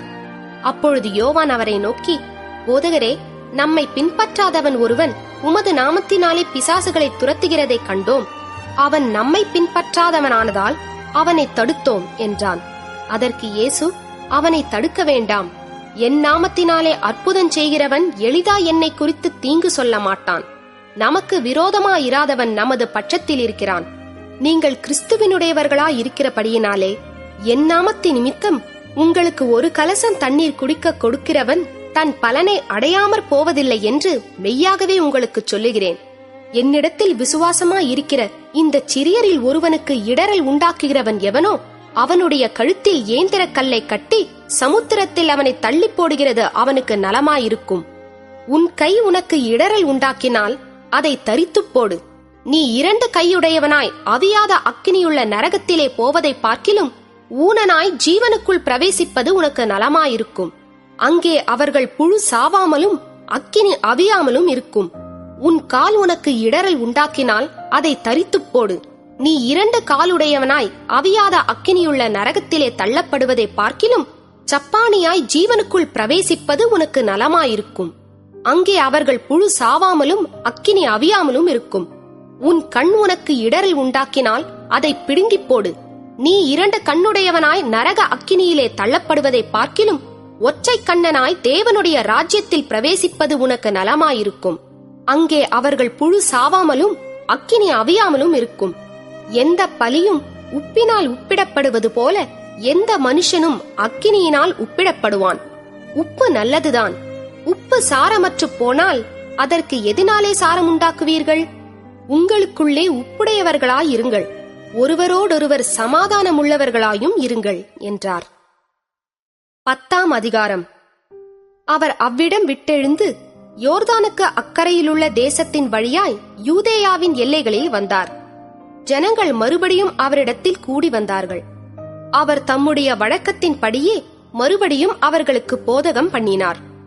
அப்பொழுது பரிசேயர் அவரை சோதிக்க வேண்டுமென்று அவரிடத்தில் வந்து, புருஷனானவன் தன் மனைவியை தள்ளிவிடுவது நியாயமா என்று கேட்டார்கள். அவர் பிரதியுத்தரமாக, மோசே உங்களுக்கு கட்டளையிட்டிருக்கிறது என்ன என்று கேட்டார். அதற்கு அவர்கள், தள்ளுதற் சீட்டை எழுதி கொடுத்து அவளை தள்ளிவிடலாம் என்று மோசே உத்தரவு கொடுத்திருக்கிறார் என்றார்கள். இயேசு அவர்களுக்கு பிரதியுத்தரமாக, உங்கள் இருதய கடினத்தின் நிமித்தம் இந்த கட்டளையை உங்களுக்கு எழுதி கொடுத்தான். ஆகிலும் ஆதியிலே மனுஷரை சிருஷ்டித்த தேவன் அவர்களை ஆணும் பெண்ணுமாக உண்டாக்கினார். இது நிமித்தம் புருஷனானவன் தன் தகப்பனையும் தாயையும் விட்டு தன் மனைவியோடே இசைந்திருப்பான். அவர்கள் இருவரும் ஒரே மாம்சமாய் இருப்பார்கள். இவ்விதமாய் அவர்கள் இருவராயிராமல் ஒரே மாம்சமாய் இருக்கிறார்கள். ஆகையால் தேவன் இணைத்ததை மனுஷன் பிரிக்காதிருக்க கடவன் என்றார். பின்பு வீட்டிலே அவருடைய சீஷர்கள் அந்த காரியத்தை குறித்து மறுபடியும் அவரிடத்தில் விசாரித்தார்கள். அப்பொழுது அவர், எவனாகிலும் தன் மனைவியை தள்ளிவிட்டு வேறொருத்தியை விவாகம் பண்ணினால் அவன் அவளுக்கு விரோதமாய் விபசாரம் செய்கிறவனாய் இருப்பான். மனைவியும் தன் புருஷனை தள்ளிவிட்டு வேறொருவனை விவாகம் பண்ணினால் விபசாரம் செய்கிறவளாய் இருப்பாள் என்றார். அப்பொழுது சிறு பிள்ளைகளை அவர் தொடும்படிக்கு அவர்களை அவரிடத்தில் கொண்டு வந்தார்கள். கொண்டு வந்தவர்களை சீஷர்கள் அதட்டினார்கள். இயேசு அதைக் கண்டு விசனமடைந்து, சிறு பிள்ளைகள் என்னிடத்தில் வருகிறதற்கு இடம் கொடுங்கள், அவர்களை தடை பண்ணாதிருங்கள், தேவனுடைய ராஜ்யம் அப்படிப்பட்டவர்களுடையது. எவனாகிலும் சிறு பிள்ளையைப் போல் தேவனுடைய ராஜ்யத்தை ஏற்றுக்கொள்ளாவிட்டால் அவன் அதில் பிரவேசிப்பதில்லை என்று மெய்யாகவே உங்களுக்கு சொல்லுகிறேன் என்று சொல்லி அவர்களை அணைத்துக் கொண்டு அவர்கள் மேல் கைகளை வைத்து அவர்களை ஆசீர்வதித்தார். பின்பு அவர் புறப்பட்டு வழியிலே போகையில் ஒருவன் ஓடி வந்து அவருக்கு முன்பாக முழங்கால் படியிட்டு, நல்ல போதகரே, நித்திய ஜீவனை சுதந்தரித்துக் கொள்ளும்படி நான் என்ன செய்ய வேண்டும் என்று கேட்டான். அதற்கு இயேசு, நீ என்னை நல்லவன் என்று சொல்வானேன்? தேவன் ஒருவர் தவிர நல்லவன் ஒருவனும் இல்லையே. விபசாரம் செய்யாதிருப்பாயாக, கொலை செய்யாதிருப்பாயாக, களவு செய்யாதிருப்பாயாக, பொய்ச்சாட்சி சொல்லாதிருப்பாயாக, வஞ்சனை செய்யாதிருப்பாயாக, உன் தகப்பனையும் உன் தாயையும் கனம் பண்ணுவாயாக என்கிற கற்பனைகளை அறிந்திருக்கிறாயே என்றார். அதற்கு அவன், போதகரே, இவைகளை எல்லாம் என் சிறுவயது முதல் கை கொண்டிருக்கிறேன் என்றான். இயேசு அவனை பார்த்து அவனிடத்தில் அன்பு கூர்ந்து, உன்னிடத்தில் ஒரு குறைவு உண்டு. நீ போய் உனக்கு உண்டானவைகளை எல்லாம் விற்று தரித்திரருக்கு கொடு. அப்பொழுது பரலோகத்திலே உனக்கு பொக்கிஷம் உண்டாயிருக்கும். பின்பு சிலுவையை எடுத்துக்கொண்டு என்னை பின்பற்றி வா என்றார்.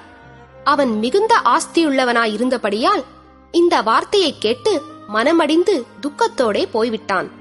அப்பொழுது இயேசு சுற்றி பார்த்து தம்முடைய சீஷரை நோக்கி, ஐஸ்வர்யமுள்ளவர்கள் தேவனுடைய ராஜ்யத்தில் பிரவேசிப்பது எவ்வளவு அரிதாயிருக்கிறது என்றார். சீஷர்கள் அவருடைய வார்த்தைகளை குறித்து ஆச்சரியப்பட்டார்கள். இயேசு பின்னும் அவர்களை நோக்கி, பிள்ளைகளே, ஐஸ்வர்யத்தின் மேல் நம்பிக்கையாயிருக்கிறவர்கள் தேவனுடைய ராஜ்யத்தில் பிரவேசிக்கிறது எவ்வளவு அரிதாயிருக்கிறது. ஐஸ்வர்யவான் தேவனுடைய ராஜ்யத்தில் பிரவேசிப்பதை பார்க்கிலும் ஒட்டகமானது ஊசியின் காதிலே நுழைவது எளிதாயிருக்கும் என்றார். அவர்கள் பின்னும் அதிகமாய் ஆச்சரியப்பட்டு, அப்படியானால் யார் ரட்சிக்கப்படக்கூடும் என்று தங்களுக்குள்ளே சொல்லிக் கொண்டார்கள். இயேசு அவர்களை பார்த்து, மனுஷரால் இது கூடாததுதான், தேவனால் இது கூடாததல்ல. தேவனாலே எல்லாம் கூடும் என்றார். அப்பொழுது பேதுரு அவரை நோக்கி, இதோ நாங்கள் எல்லாவற்றையும் விட்டு உம்மை பின்பற்றினோமே என்று சொல்லத் தொடங்கினான். அதற்கு இயேசு பிரதியுத்தரமாக, என் நிமித்தமாகவும் சுவிசேஷத்தின் நிமித்தமாகவும் வீட்டையாவது சகோதரரையாவது சகோதரிகளையாவது தகப்பனையாவது தாயையாவது மனைவியையாவது பிள்ளைகளையாவது நிலங்களையாவது விட்டவன் எவனும் இப்பொழுது இம்மையிலே துன்பங்களோடே கூட நூறத்தனையாக வீடுகளையும் சகோதரரையும் சகோதரிகளையும் தாய்களையும் பிள்ளைகளையும் நிலங்களையும் மறுமையிலே நித்திய ஜீவனையும் அடைவான் என்று மெய்யாகவே உங்களுக்கு சொல்லுகிறேன். ஆகிலும் முந்தினோர் அநேகர் பிந்தினோராயும் பிந்தினோர் அநேகர் முந்தினோராயும் இருப்பார்கள் என்றார். பின்பு அவர்கள் எருசலேமுக்கு பிரயாணமாய் போகையில் இயேசு அவர்களுக்கு முன்னே நடந்து போனார். அவர்கள் திகைத்து அவருக்கு பின்னே பயத்தோடே போனார்கள். அப்பொழுது அவர் 12 அழைத்து தமக்கு சம்பவிக்கப் போகிறவைகளை எல்லாம் அவர்களுக்கு மறுபடியும் சொல்லத் தொடங்கினார். இதோ எருசலேமுக்கு போகிறோம். அங்கே மனுஷகுமாரன் பிரதான ஆசாரியரிடத்திலும் வேதபாரகரிடத்திலும் ஒப்பு கொடுக்கப்படுவார். அவர்கள் அவரை மரண ஆக்கினைக்குள்ளாக தீர்த்து புறத்தேசத்தாரிடத்தில் ஒப்பு கொடுப்பார்கள். அவர்கள் அவரை பரியாசம் பண்ணி அவரை வாரினால் அடித்து அவர் மேல் துப்பி அவரை கொலை செய்வார்கள். ஆகிலும் 3ஆம் நாளிலே அவர் உயிரோடே எழுந்திருப்பார் என்றார். அப்பொழுது செபதேயுவின் குமாரனாகிய யாக்கோபும் யோவானும் அவரிடத்தில் வந்து, போதகரே, நாங்கள் கேட்டுக்கொள்ளப் போகிறதை நீர் எங்களுக்கு செய்ய வேண்டும் என்று விரும்புகிறோம் என்றார்கள். அவர் அவர்களை நோக்கி, நான் உங்களுக்கு என்ன செய்ய வேண்டும் என்று விரும்புகிறீர்கள் என்று கேட்டார். அதற்கு அவர்கள், உமது மகிமையிலே எங்களில் ஒருவன் உமது வலது பாரிசத்திலும் ஒருவன் உமது இடது பாரிசத்திலும் உட்கார்ந்திருக்கும்படி எங்களுக்கு அருள் செய்ய வேண்டும் என்றார்கள். இயேசு அவர்களை நோக்கி, நீங்கள் கேட்டுக்கொள்ளுகிறது இன்னது என்று உங்களுக்கே தெரியவில்லை. நான் குடிக்கும் பாத்திரத்தில் நீங்கள் குடிக்கவும் நான் பெறும் ஸ்நானத்தை நீங்கள் பெறவும் உங்களால் கூடுமா என்றார். அதற்கு அவர்கள் கூடும் என்றார்கள். இயேசு அவர்களை நோக்கி, நான் குடிக்கும் பாத்திரத்தில் நீங்கள் குடிப்பீர்கள், நான் பெறும் ஸ்நானத்தையும் நீங்கள் பெறுவீர்கள். ஆனாலும் என் வலது பாரிசத்திலும் என் இடது பாரிசத்திலும் உட்கார்ந்திருக்கும்படி எவர்களுக்கு ஆயத்தம் பண்ணப்பட்டிருக்கிறதோ அவர்களுக்கே அல்லாமல் மற்றொருவருக்கும் அதை அருளுவது என் காரியமல்ல என்றார். மற்ற 10 பேரும் அதை கேட்டு யாக்கோபின் மேலும் யோவானின் மேலும் எரிச்சலானார்கள். அப்பொழுது இயேசு அவர்களை கிட்டவரச் செய்து, புறஜாதியாருக்கு அதிகாரிகளாக எண்ணப்பட்டவர்கள் அவர்களை இருமாப்பாய் ஆளுகிறார்கள் என்றும் அவர்களில் பெரியவர்கள் அவர்கள் மேல் கடினமாய் அதிகாரம் செலுத்துகிறார்கள் என்றும் நீங்கள் அறிந்திருக்கிறீர்கள். உங்களுக்குள்ளே அப்படி இருக்கலாகாது. உங்களில் எவனாகிலும் பெரியவனாயிருக்க விரும்பினால் அவன் உங்களுக்கு பணிவிடைக்காரனாயிருக்க கடவன். உங்களில் எவனாகிலும் முதன்மையானவனாயிருக்க விரும்பினால் அவன் எல்லாருக்கும் ஊழியக்காரனாயிருக்க கடவன். அப்படியே மனுஷகுமாரனும் ஊழியங்கொள்ளும்படி வராமல் ஊழியம் செய்யவும் அநேகரை மீட்கும் பொருளாக தம்முடைய ஜீவனை கொடுக்கவும் வந்தார் என்றார். பின்பு அவர்கள் எரிகோவுக்கு வந்தார்கள். அவரும் அவருடைய சீஷர்களும் திரளான ஜனங்களும் எரிகோவை விட்டு புறப்படுகிற போது தீமேயுவின் மகனாய பர்திமேயு என்கிற ஒரு குருடன் வழியருகே உட்கார்ந்து பிச்சை கேட்டுக் கொண்டிருந்தான். அவன் நசரேயனாகிய இயேசு வருகிறார் என்று கேள்விப்பட்டு, இயேசுவே, தாவீதின் குமாரனே, எனக்கு இரங்கும் என்று கூப்பிடத் தொடங்கினான். அவன் பேசாதிருக்கும்படி அநேகர் அவனை அதட்டினார்கள். அவனோ, தாவீதின் குமாரனே, எனக்கு இரங்கும் என்று முன்னிலும் அதிகமாய் கூப்பிட்டான். இயேசு நின்று அவனை அழைத்து வரச் சொன்னார். அவர்கள் அந்த குருடனை அழைத்து, திடன்கொள், எழுந்திரு, உன்னை அழைக்கிறார் என்றார்கள். உடனே அவன் தன் மேல் வஸ்திரத்தை எறிந்துவிட்டு எழுந்து இயேசுவினிடத்தில் வந்தான். இயேசு அவனை நோக்கி, நான் உனக்கு என்ன செய்ய வேண்டும் என்றிருக்கிறாய் என்றார். அதற்கு அந்த குருடன், ஆண்டவரே, நான் பார்வையடைய வேண்டும் என்றான். இயேசு அவனை நோக்கி, நீ போகலாம், உன் விசுவாசம் உன்னை ரட்சித்தது என்றார். உடனே அவன் பார்வையடைந்து வழியிலே இயேசுவுக்கு பின் சென்றான். 11ஆம் அதிகாரம். அவர்கள் எருசலேமுக்கு சமீபமாய் சேர்ந்து ஒலிவமலைக்கு அருகான பெத்பகே பெத்தானியா என்னும் ஊர்களுக்கு வந்தபோது அவர் தம்முடைய சீஷரில் 2 பேரை நோக்கி, உங்களுக்கு எதிரே இருக்கிற கிராமத்துக்கு போங்கள். அதில் பிரவேசித்த உடனே மனுஷர் ஒருவரும் ஒரு காலும் ஏறியிராத ஒரு கழுதைக்குட்டி கட்டியிருக்க காண்பீர்கள். அதை அவிழ்த்து கொண்டு வாருங்கள். ஏன் இப்படி செய்கிறீர்கள் என்று ஒருவன் உங்களிடத்தில் கேட்டால், இது ஆண்டவருக்கு வேண்டும் என்று சொல்லுங்கள். உடனே அதை இவ்விடத்திற்கு அனுப்பிவிடுவான் என்று சொல்லி அவர்களை அனுப்பினார். அவர்கள் போய் வெளியே இருவழிச் சந்தியில் ஒரு வாசலருகே கட்டியிருந்த அந்த குட்டியை கண்டு அதை அவிழ்த்தார்கள். அப்பொழுது அங்கே நின்றவர்களில் சிலர், நீங்கள் குட்டியை அவிழ்க்கிறது என்னவென்றார்கள். இயேசு கற்பித்தபடியே அவர்களுக்கு உத்தரவு சொன்னார்கள். அப்பொழுது அவர்களை போகவிட்டார்கள். அவர்கள் அந்த குட்டியை இயேசுவினிடத்தில் கொண்டு வந்து அதின் மேல் தங்கள் வஸ்திரங்களை போட்டார்கள். அவர் அதின் மேல் ஏறிப்போனார்.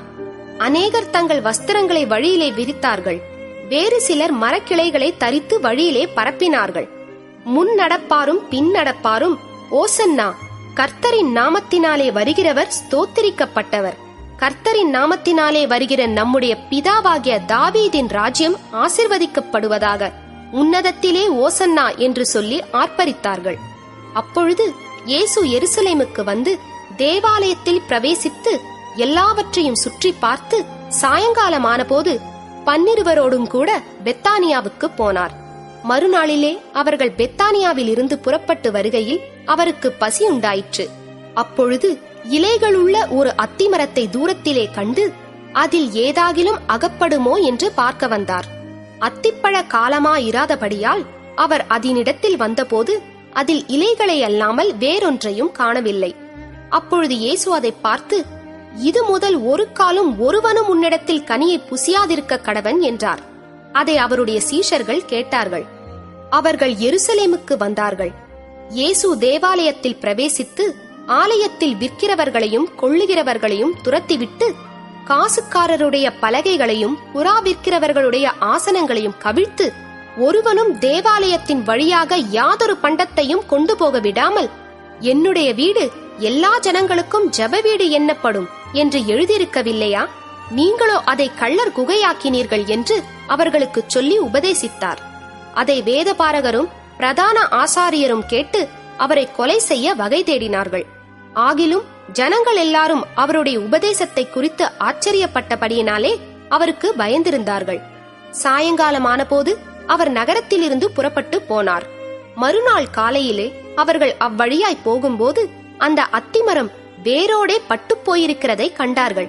பேதுரு நினைவு கூர்ந்து அவரை நோக்கி, ரபி, இதோ நீர் சபித்த அத்திமரம் பட்டுப் போயிற்று என்றான். இயேசு அவர்களை நோக்கி, தேவனிடத்தில் விசுவாசம் உள்ளவர்களாயிருங்கள். எவனாகிலும் இந்த மலையை பார்த்து, நீ பெயர்ந்து சமுத்திரத்திலே தள்ளுண்டு போ என்று சொல்லி தான் சொன்னபடியே நடக்கும் என்று தன் இருதயத்தில் சந்தேகப்படாமல் விசுவாசித்தால் அவன் சொன்னபடியே ஆகும் என்று மெய்யாகவே உங்களுக்கு சொல்லுகிறேன். ஆதலால் நீங்கள் ஜெபம் பண்ணும் போது எவைகளை கேட்டுக்கொள்வீர்களோ அவைகளை பெற்றுக்கொள்வோம் என்று விசுவாசியுங்கள். அப்பொழுது அவைகள் உங்களுக்கு உண்டாகும் என்று சொல்லுகிறேன். நீங்கள் நின்று ஜெபம் பண்ணும் போது ஒருவன் பேரில் உங்களுக்கு யாதொரு குறை உண்டாயிருக்குமானால் பரலோகத்தில் இருக்கிற உங்கள் பிதா உங்கள் தப்பிதங்களை உங்களுக்கு மன்னிக்கும்படி அந்த குறையை அவனுக்கு மன்னியுங்கள். நீங்கள் மன்னியாதிருப்பீர்களானால் பரலோகத்தில் இருக்கிற உங்கள் பிதாவும் உங்கள் தப்பிதங்களை மன்னியாதிருப்பார் என்றார். அவர்கள் மறுபடியும் எருசலேமுக்கு வந்தார்கள். அவர் தேவாலயத்தில் உலாவிக் கொண்டிருக்கையில் பிரதான ஆசாரியரும் வேதபாரகரும் மூப்பரும் அவரிடத்தில் வந்து, நீர் எந்த அதிகாரத்தினால் இவைகளை செய்கிறீர்? இவைகளை செய்கிறதற்கு அதிகாரத்தை உமக்கு கொடுத்தவர் யார் என்று கேட்டார்கள். இயேசு பிரதியுத்தரமாக, நானும் உங்களிடத்தில் ஒரு காரியத்தை கேட்கிறேன், நீங்கள் எனக்கு உத்தரவு சொல்லுங்கள். அப்பொழுது நானும் இன்ன அதிகாரத்தினாலே இவைகளை செய்கிறேன் என்று உங்களுக்கு சொல்லுவேன். யோவான் கொடுத்த ஸ்நானம் தேவனால் உண்டாயிற்றோ மனுஷரால் உண்டாயிற்றோ? எனக்கு உத்தரவு சொல்லுங்கள் என்றார்.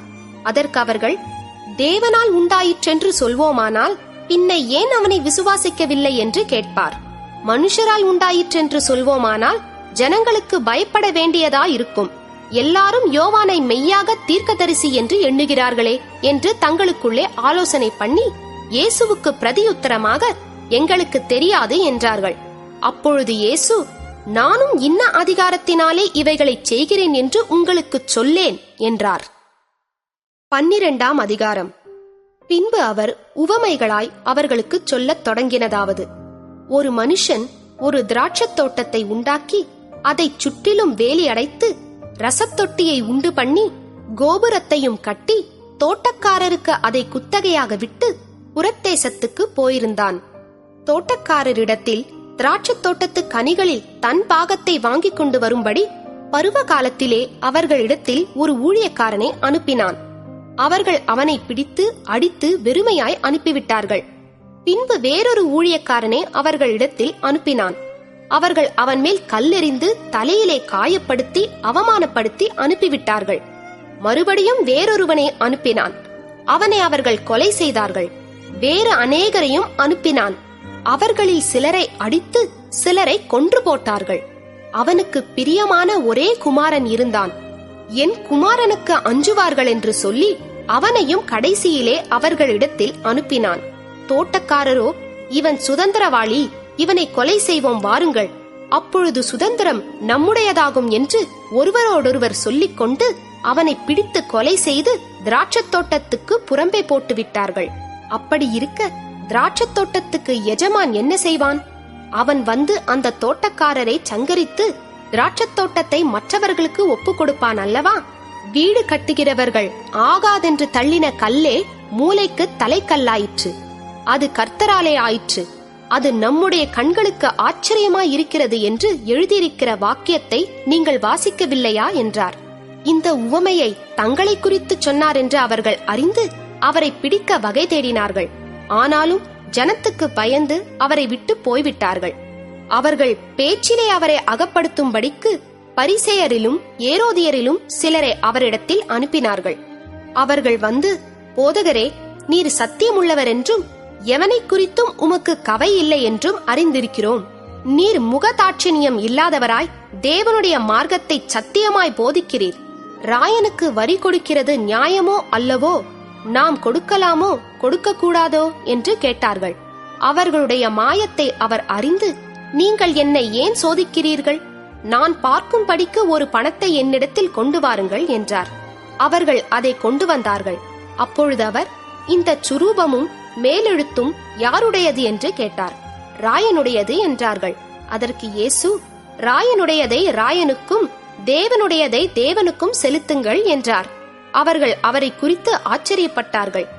உயிர்த்தெழுதல் இல்லை என்று சாதிக்கிற சதுசேயர் அவரிடத்தில் வந்து, போதகரே, ஒருவனுடைய சகோதரன் சந்தானமில்லாமல் தன் மனைவியை விட்டு இறந்து போனால் அவனுடைய சகோதரன் அவன் மனைவியை விவாகம் பண்ணி தன் சகோதரனுக்கு சந்தானம் உண்டாக்க வேண்டும் என்று மோசே எங்களுக்கு எழுதி வைத்திருக்கிறாரே.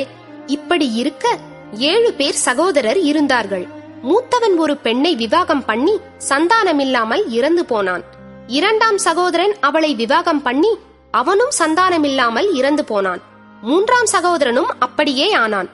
7 பேரும் அவளை விவாகம் பண்ணி சந்தானமில்லாமல் இறந்து போனார்கள். எல்லாருக்கும் பின்பு அந்த ஸ்திரீயும் இறந்து போனாள். ஆகையால் உயிர்த்தெழுதலில் அவர்கள் எழுந்திருக்கும் போது அவர்களில் எவனுக்கு அவள் மனைவியாயிருப்பாள்? 7 பேரும் அவளை மனைவியாக கொண்டிருந்தார்களே என்று கேட்டார்கள்.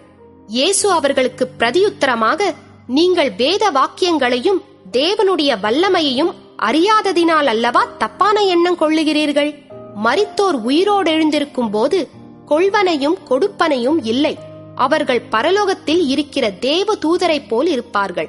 மரித்தோர் எழுந்திருப்பதை பற்றி, நான் ஆபிரகாமின் தேவனும் ஈசாக்கின் தேவனும் யாக்கோபின் தேவனுமாய் இருக்கிறேன் என்று தேவன் முட்செடியை குறித்து சொல்லிய இடத்தில் மோசேயின் ஆகமத்தில் அவனுக்கு சொன்னதை நீங்கள் வாசிக்கவில்லையா? அவர் மரித்தோருக்கு தேவனாயிராமல் ஜீவனுள்ளோருக்கு தேவனாயிருக்கிறார். ஆகையால் நீங்கள் மிகவும் தப்பான எண்ணம் கொள்ளுகிறீர்கள் என்றார். வேதபாரகரில் ஒருவன் அவர்கள் தர்க்கம் பண்ணுகிறதை கேட்டு அவர்களுக்கு நன்றாய் உத்தரவு சொன்னார் என்று அறிந்து அவரிடத்தில் வந்து, கற்பனைகளில் எல்லாம் பிரதான கற்பனை எதுவென்று கேட்டான். இயேசு அவனுக்கு பிரதியுத்தரமாக, கற்பனைகளில் எல்லாம் பிரதான கற்பனை எதுவென்றால், இஸ்ரவேலே கேள், நம்முடைய தேவனாகிய கர்த்தர் ஒருவரே கர்த்தர். உன் தேவனாகிய கர்த்தரிடத்தில் உன் முழு இருதயத்தோடும் உன் முழு ஆத்துமாவோடும் உன் முழு மனதோடும் உன் முழு பலத்தோடும் அன்பு கூறுவாயாக என்பதே பிரதான கற்பனை. இதற்கு ஒப்பாயிருக்கிற 2ஆம் கற்பனை என்னவென்றால், உன்னிடத்தில் நீ அன்பு கூறுவது போல் பிறனிடத்திலும் அன்பு கூறுவாயாக என்பதே. இவைகளிலும் பெரிய கற்பனை வேறொன்றுமில்லை என்றார். அதற்கு வேதபாரகன், சரிதான் போதகரே, நீர் சொன்னது சத்தியம். ஒரே தேவன் உண்டு, அவரைத் தவிர வேறொரு தேவன் இல்லை. முழு இருதயத்தோடும் முழு மனதோடும் முழு ஆத்துமாவோடும் முழு பலத்தோடும் அவரிடத்தில் அன்பு கூறுகிறதும் தன்னிடத்தில் அன்பு கூறுகிறது போல் பிறனிடத்தில் அன்பு கூறுகிறதுமே சர்வாங்க தகனம் முதலிய பலிகளை பார்க்கிலும் முக்கியமாயிருக்கிறது என்றான். அவன் விவேகமாய் உத்தரவு சொன்னதை இயேசு கண்டு, நீ தேவனுடைய ராஜ்யத்துக்கு தூரமானவன் அல்ல என்றார். அதன் பின்பு ஒருவரும் அவரிடத்தில் யாதொரு கேள்வியும் கேட்க துணியவில்லை. இயேசு தேவாலயத்திலே உபதேசம் பண்ணுகையில் அவர், கிறிஸ்து தாவீதின் குமாரன் என்று வேதபாரகர் எப்படி சொல்லுகிறார்கள்? நான் உம்முடைய சத்துருக்களை உமக்கு பாதபடியாக்கி போடும் வரைக்கும் நீர் என்னுடைய வலது பாரிசத்தில் உட்காரும் என்று கர்த்தர் என் ஆண்டவரோடே சொன்னார் என்று தாவீது பரிசுத்த ஆவியினாலே சொல்லியிருக்கிறானே. தாவீது தானே அவரை ஆண்டவர் என்று சொல்லியிருக்க அவனுக்கு அவர் குமாரனாயிருப்பது எப்படி என்றார். அநேக ஜனங்கள் அவருடைய உபதேசத்தை விருப்பத்தோடே கேட்டார்கள். பின்னும் அவர் உபதேசம் பண்ணுகையில் அவர்களை நோக்கி, நீண்ட அங்கிகளை தரித்துக் கொண்டு திரியவும், சந்தை வெளிகளில் வந்தனங்களை அடையவும், ஜெப ஆலயங்களில் முதன்மையான ஆசனங்களில் உட்காரவும், விருந்துகளில் முதன்மையான இடங்களில் இருக்கவும் விரும்பி, விதவைகளின் வீடுகளை பட்சித்து பார்வைக்கு நீண்ட ஜெபம் பண்ணுகிற வேதபாரகரை குறித்து எச்சரிக்கையாயிருங்கள், அவர்கள் அதிக ஆக்கினையை அடைவார்கள் என்றார். இயேசு காணிக்கை பெட்டிக்கு எதிராக உட்கார்ந்து ஜனங்கள் காணிக்கை பெட்டியில் பணம் போடுகிறதை பார்த்து கொண்டிருந்தார். ஐஸ்வர்யமான்கள் அநேகர் அதிகமாய் போட்டார்கள். ஏழையான ஒரு விதவையும் வந்து ஒரு துட்டுக்கு சரியான 2 காசை போட்டாள். அப்பொழுது அவர் தம்முடைய சீஷரை அழைத்து, காணிக்கை பெட்டியில் பணம் போட்ட மற்றெல்லாரை பார்க்கிலும் இந்த ஏழை விதவை அதிகமாய் போட்டாள் என்று மெய்யாகவே உங்களுக்கு சொல்லுகிறேன். அவர்கள் எல்லாரும் தங்கள் பரிபூரணத்திலிருந்து எடுத்து போட்டார்கள், இவளோ தன் வறுமையிலிருந்து தன் ஜீவனத்துக்கு உண்டாயிருந்ததெல்லாம் போட்டுவிட்டாள் என்றார். 13ஆம் அதிகாரம். அவர் தேவாலயத்தை விட்டு புறப்படும் போது அவருடைய சீஷர்களில் ஒருவன் அவரை நோக்கி, போதகரே, இதோ இந்த கல்லுகள் எப்படிப்பட்டது, இந்த கட்டடங்கள் எப்படிப்பட்டது பாரும் என்றான். இயேசு அவனுக்கு பிரதியுத்தரமாக, இந்த பெரிய கட்டடங்களை காண்கிறாயே, ஒரு கல்லின் மேல் ஒரு கல் இராதபடிக்கு எல்லாம் இடிக்கப்பட்டு போகும் என்றார். பின்பு அவர் தேவாலயத்துக்கு எதிராக ஒலிவ மலையின் மேல் உட்கார்ந்திருக்கையில் பேதுருவும் யாக்கோபும் யோவானும் அந்திரேயாவும் அவரிடத்தில் தனித்து வந்து, இவைகள் எப்பொழுது சம்பவிக்கும்? இவைகள் எல்லாம் நிறைவேறும் காலத்துக்கு அடையாளம் என்ன? எங்களுக்கு சொல்ல வேண்டும் என்றார்கள். இயேசு அவர்களுக்கு பிரதியுத்தரமாக, ஒருவனும் உங்களை வஞ்சியாத படிக்கு எச்சரிக்கையாயிருங்கள். ஏனெனில் அநேகர் வந்து என் நாமத்தை கொண்டு நானே கிறிஸ்து என்று சொல்லி அநேகரை வஞ்சிப்பார்கள். யுத்தங்களையும் யுத்தங்களின் செய்திகளையும் கேள்விப்படும் போது கலங்காதேயுங்கள். இவைகள் சம்பவிக்க வேண்டியதே, ஆனாலும் முடிவு உடனே வராது. ஜனத்துக்கு விரோதமாய் ஜனமும் ராஜ்யத்துக்கு விரோதமாய் ராஜ்யமும் எழும்பும். பூமி அதிர்ச்சிகளும் பல இடங்களில் உண்டாகும், பஞ்சங்களும் கலகங்களும் உண்டாகும். இவைகள் வேதனைகளுக்கு ஆரம்பம். நீங்களோ எச்சரிக்கையாயிருங்கள், ஏனெனில் உங்களை ஆலோசனை சங்கங்களுக்கு ஒப்புக் கொடுப்பார்கள். நீங்கள் ஜெப ஆலயங்களில் அடிக்கப்படுவீர்கள். என் நிமித்தம் தேசாதிபதிகளுக்கும் ராஜாக்களுக்கும் சாட்சியாக அவர்களுக்கு முன்பாக நிறுத்தப்படுவீர்கள். சகல ஜாதிகளுக்கும் சுவிசேஷம் முந்தி பிரசங்கிக்கப்பட வேண்டும். அவர்கள் உங்களை கொண்டு போய் ஒப்புக் கொடுக்கும் போது நீங்கள் என்ன பேசுவோம் என்று முன்னதாக கவலைப்படாமலும் சிந்தியாமலும் இருங்கள். அந்நாழிகையிலே உங்களுக்கு எது அருள் செய்யப்படுமோ அதையே பேசுங்கள். ஏனெனில் பேசுகிறவர்கள் நீங்கள் அல்ல, பரிசுத்த ஆவியே பேசுகிறவர். அன்றியும் சகோதரன் சகோதரனையும் தகப்பன் பிள்ளையையும் மரணத்துக்கு ஒப்பு கொடுப்பார்கள். பெற்றாருக்கு விரோதமாக பிள்ளைகள் எழும்பி அவர்களை கொலை செய்வார்கள். என் நாமத்து நிமித்தம் எல்லாராலும் பகைக்கப்படுவீர்கள். முடிவு பரியந்தம் நிலை நிற்பவனே ரட்சிக்கப்படுவான். மேலும் பாழாக்குகிற அருவருப்பை குறித்து தானியேல் தீர்க்கதரிசி சொல்லியிருக்கிறானே, வாசிக்கிறவன் சிந்திக்க கடவன். அது நிற்கத்தகாத இடத்திலே நீங்கள் அதை நிற்க காணும்போது யூதேயாவில் இருக்கிறவர்கள் மலைகளுக்கு ஓடிப்போக கடவர்கள். வீட்டின் மேல் இருக்கிறவன் தன் வீட்டுக்குள் இறங்காமலும் தன் வீட்டில் எதையாகினும் எடுத்துக்கொள்ள உள்ளே போகாமலும் இருக்க கடவன். வயலில் இருக்கிறவன் தன் வஸ்திரத்தை எடுப்பதற்கு பின்னிட்டு திரும்பாதிருக்க கடவன். அந்நாட்களிலே கர்ப்பவதிகளுக்கும் பால் கொடுக்கிறவர்களுக்கும் ஐயோ! நீங்கள் ஓடிப்போவது மாரிகாலத்திலே சம்பவியாதபடிக்கு வேண்டிக் கொள்ளுங்கள். ஏனெனில் தேவன் உலகத்தை சிருஷ்டித்தது முதல் இதுவரைக்கும் சம்பவித்திராததும் இனிமேலும் சம்பவியாததுமான உபத்திரவம் அந்நாட்களில் உண்டாயிருக்கும். கர்த்தர் அந்நாட்களை குறைத்திராவிட்டால் ஒருவனாகிலும் தப்பிப்போவதில்லை. தாம் தெரிந்து கொண்டவர்களின் நிமித்தமோ அவர் அந்த நாட்களை குறைத்திருக்கிறார். அப்பொழுது இதோ கிறிஸ்து இங்கே இருக்கிறார், அதோ அங்கே இருக்கிறார் என்று எவனாகிலும் சொன்னால் நம்பாதேயுங்கள். ஏனெனில் கள்ள கிறிஸ்துக்களும் கள்ள தீர்க்கதரிசிகளும் எழும்பி கூடுமானால் தெரிந்து கொள்ளப்பட்டவர்களையும் வஞ்சிக்கத்தக்கதாக அடையாளங்களையும் அற்புதங்களையும் செய்வார்கள். நீங்களோ எச்சரிக்கையாயிருங்கள். இதோ எல்லாவற்றையும் முன்னதாக உங்களுக்கு அறிவித்திருக்கிறேன். அந்நாட்களிலே அந்த உபத்திரவத்திற்கு பின்பு சூரியன் அந்தகாரப்படும், சந்திரன் ஒளியை கொடாதிருக்கும், வானத்தின் நட்சத்திரங்கள் விழும், வானங்களிலுள்ள சத்துவங்களும் அசைக்கப்படும். அப்பொழுது மனுஷகுமாரன் மிகுந்த வல்லமையோடும் மகிமையோடும் மேகங்களின் மேல் வருகிறதை காண்பார்கள். அப்பொழுது அவர் தம்முடைய தூதரை அனுப்பி தாம் தெரிந்து கொண்டவர்களை பூமியின் கடைமுனை முதற்கொண்டு வானத்தின் கடைமுனை மட்டுமுள்ள 4 திசைகளிலுமிருந்து கூட்டிச் சேர்ப்பார். அத்திமரத்தினால் ஒரு உவமையை கற்றுக்கொள்ளுங்கள். அதிலே இளங்கிளை தோன்றி துளிர் விடும்போது வசந்த காலம் சமீபமாயிற்று என்று அறிவீர்கள். அப்படியே இவைகள் சம்பவிக்கிறதை நீங்கள் காணும்போது அவர் சமீபமாய் வாசலருகே வந்திருக்கிறார் என்று அறியுங்கள். இவைகளெல்லாம் சம்பவிக்கும் முன்னே இந்த சந்ததி ஒழிந்து போகாதென்று மெய்யாகவே உங்களுக்கு சொல்லுகிறேன். வானமும் பூமியும் ஒழிந்து போம், என் வார்த்தைகளோ ஒழிந்து போவதில்லை. அந்த நாளையும் அந்த நாழிகையையும் பிதா ஒருவர் தவிர மற்றொருவனும் அறியான். பரலோகத்தில் உள்ள தூதர்களும் அறியார்கள், குமாரனும் அறியார். அக்காலத்தை நீங்கள் அறியாதபடியால் எச்சரிக்கையாயிருங்கள், விழித்திருந்து ஜெபம் பண்ணுங்கள்.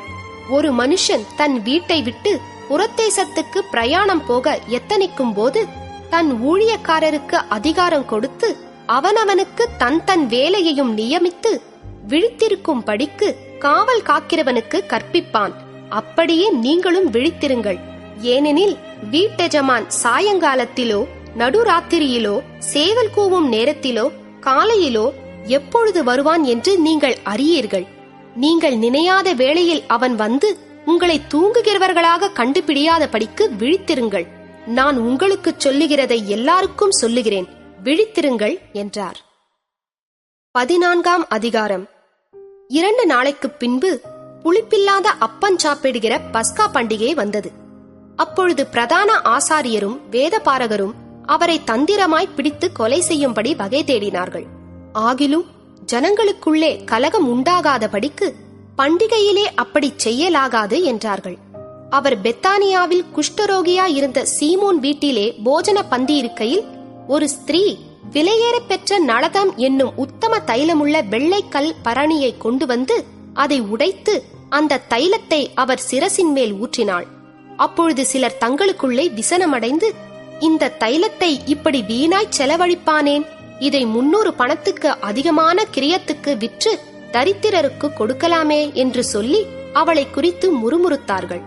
இயேசு அவர்களை நோக்கி, அவளை விட்டுவிடுங்கள், ஏன் அவளை தொந்தரவு படுத்துகிறீர்கள்? என்னிடத்தில் நற்கிரியையை செய்திருக்கிறாள். தரித்திரர் எப்போதும் உங்களிடத்தில் இருக்கிறார்கள். உங்களுக்கு மனதுண்டாகும் போதெல்லாம் நீங்கள் அவர்களுக்கு நன்மை செய்யலாம். நானோ எப்போதும் உங்களிடத்தில் இரேன். இவள் தன்னால் இயன்றதை செய்தாள். நான் அடக்கம் பண்ணப்படுவதற்கு எத்தனமாக என் சரீரத்தில் தைலம் பூச முந்திக் கொண்டாள். இந்த சுவிசேஷம் உலகத்தில் எங்கெங்கே பிரசங்கிக்கப்படுமோ அங்கங்கே இவளை நினைப்பதற்காக இவள் செய்ததும் சொல்லப்படும் என்று மெய்யாகவே உங்களுக்கு சொல்லுகிறேன் என்றார். அப்பொழுது 12 ஒருவனாகிய யூதாஸ் காரியோத்து என்பவன் அவரை பிரதான ஆசாரியருக்கு காட்டிக் கொடுக்கும்படி அவர்களிடத்திற்கு போனான். அவர்கள் அதை கேட்டு சந்தோஷப்பட்டு அவனுக்கு பணம் கொடுப்போம் என்று வாக்குத்தத்தம் பண்ணினார்கள். அவன் அவரை காட்டிக் கொடுப்பதற்கு தகுந்த சமயம் பார்த்து கொண்டிருந்தான். பஸ்காவை பலியிடும் நாளாகிய புளிப்பில்லாத அப்பம் சாப்பிடுகிற முதலாம் நாளிலே அவருடைய சீஷர்கள் அவரிடத்தில் வந்து, நீர் பஸ்காவை புசிப்பதற்கு நாங்கள் எங்கே போய் ஆயத்தம் பண்ண சித்தமாயிருக்கிறீர் என்று கேட்டார்கள். அவர் தம்முடைய சீஷரில் 2 பேரை நோக்கி, நீங்கள் நகரத்திற்குள்ளே போங்கள், அங்கே தண்ணீர் குடம் சுமந்து வருகிற ஒரு மனுஷன் உங்களுக்கு எதிர்படுவான், அவன் பின்னே போங்கள். அவன் எந்த வீட்டிற்குள் பிரவேசிக்கிறானோ அந்த வீட்டு எஜமானை நீங்கள் நோக்கி, நான் என் சீஷரோடு கூட பஸ்காவை புசிக்கிறதற்கு தகுதியான இடம் எங்கே என்று போதகர் கேட்கிறார் என்று சொல்லுங்கள்.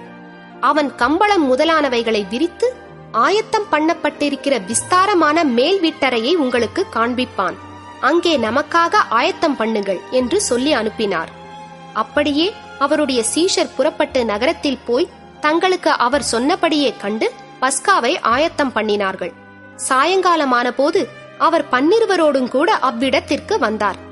அவர்கள் பந்தியமர்ந்து போஜனம் பண்ணுகையில் இயேசு அவர்களை நோக்கி, என்னுடனே புசிக்கிற உங்களில் ஒருவன் என்னை காட்டிக் கொடுப்பான் என்று மெய்யாகவே உங்களுக்கு சொல்லுகிறேன் என்றார்.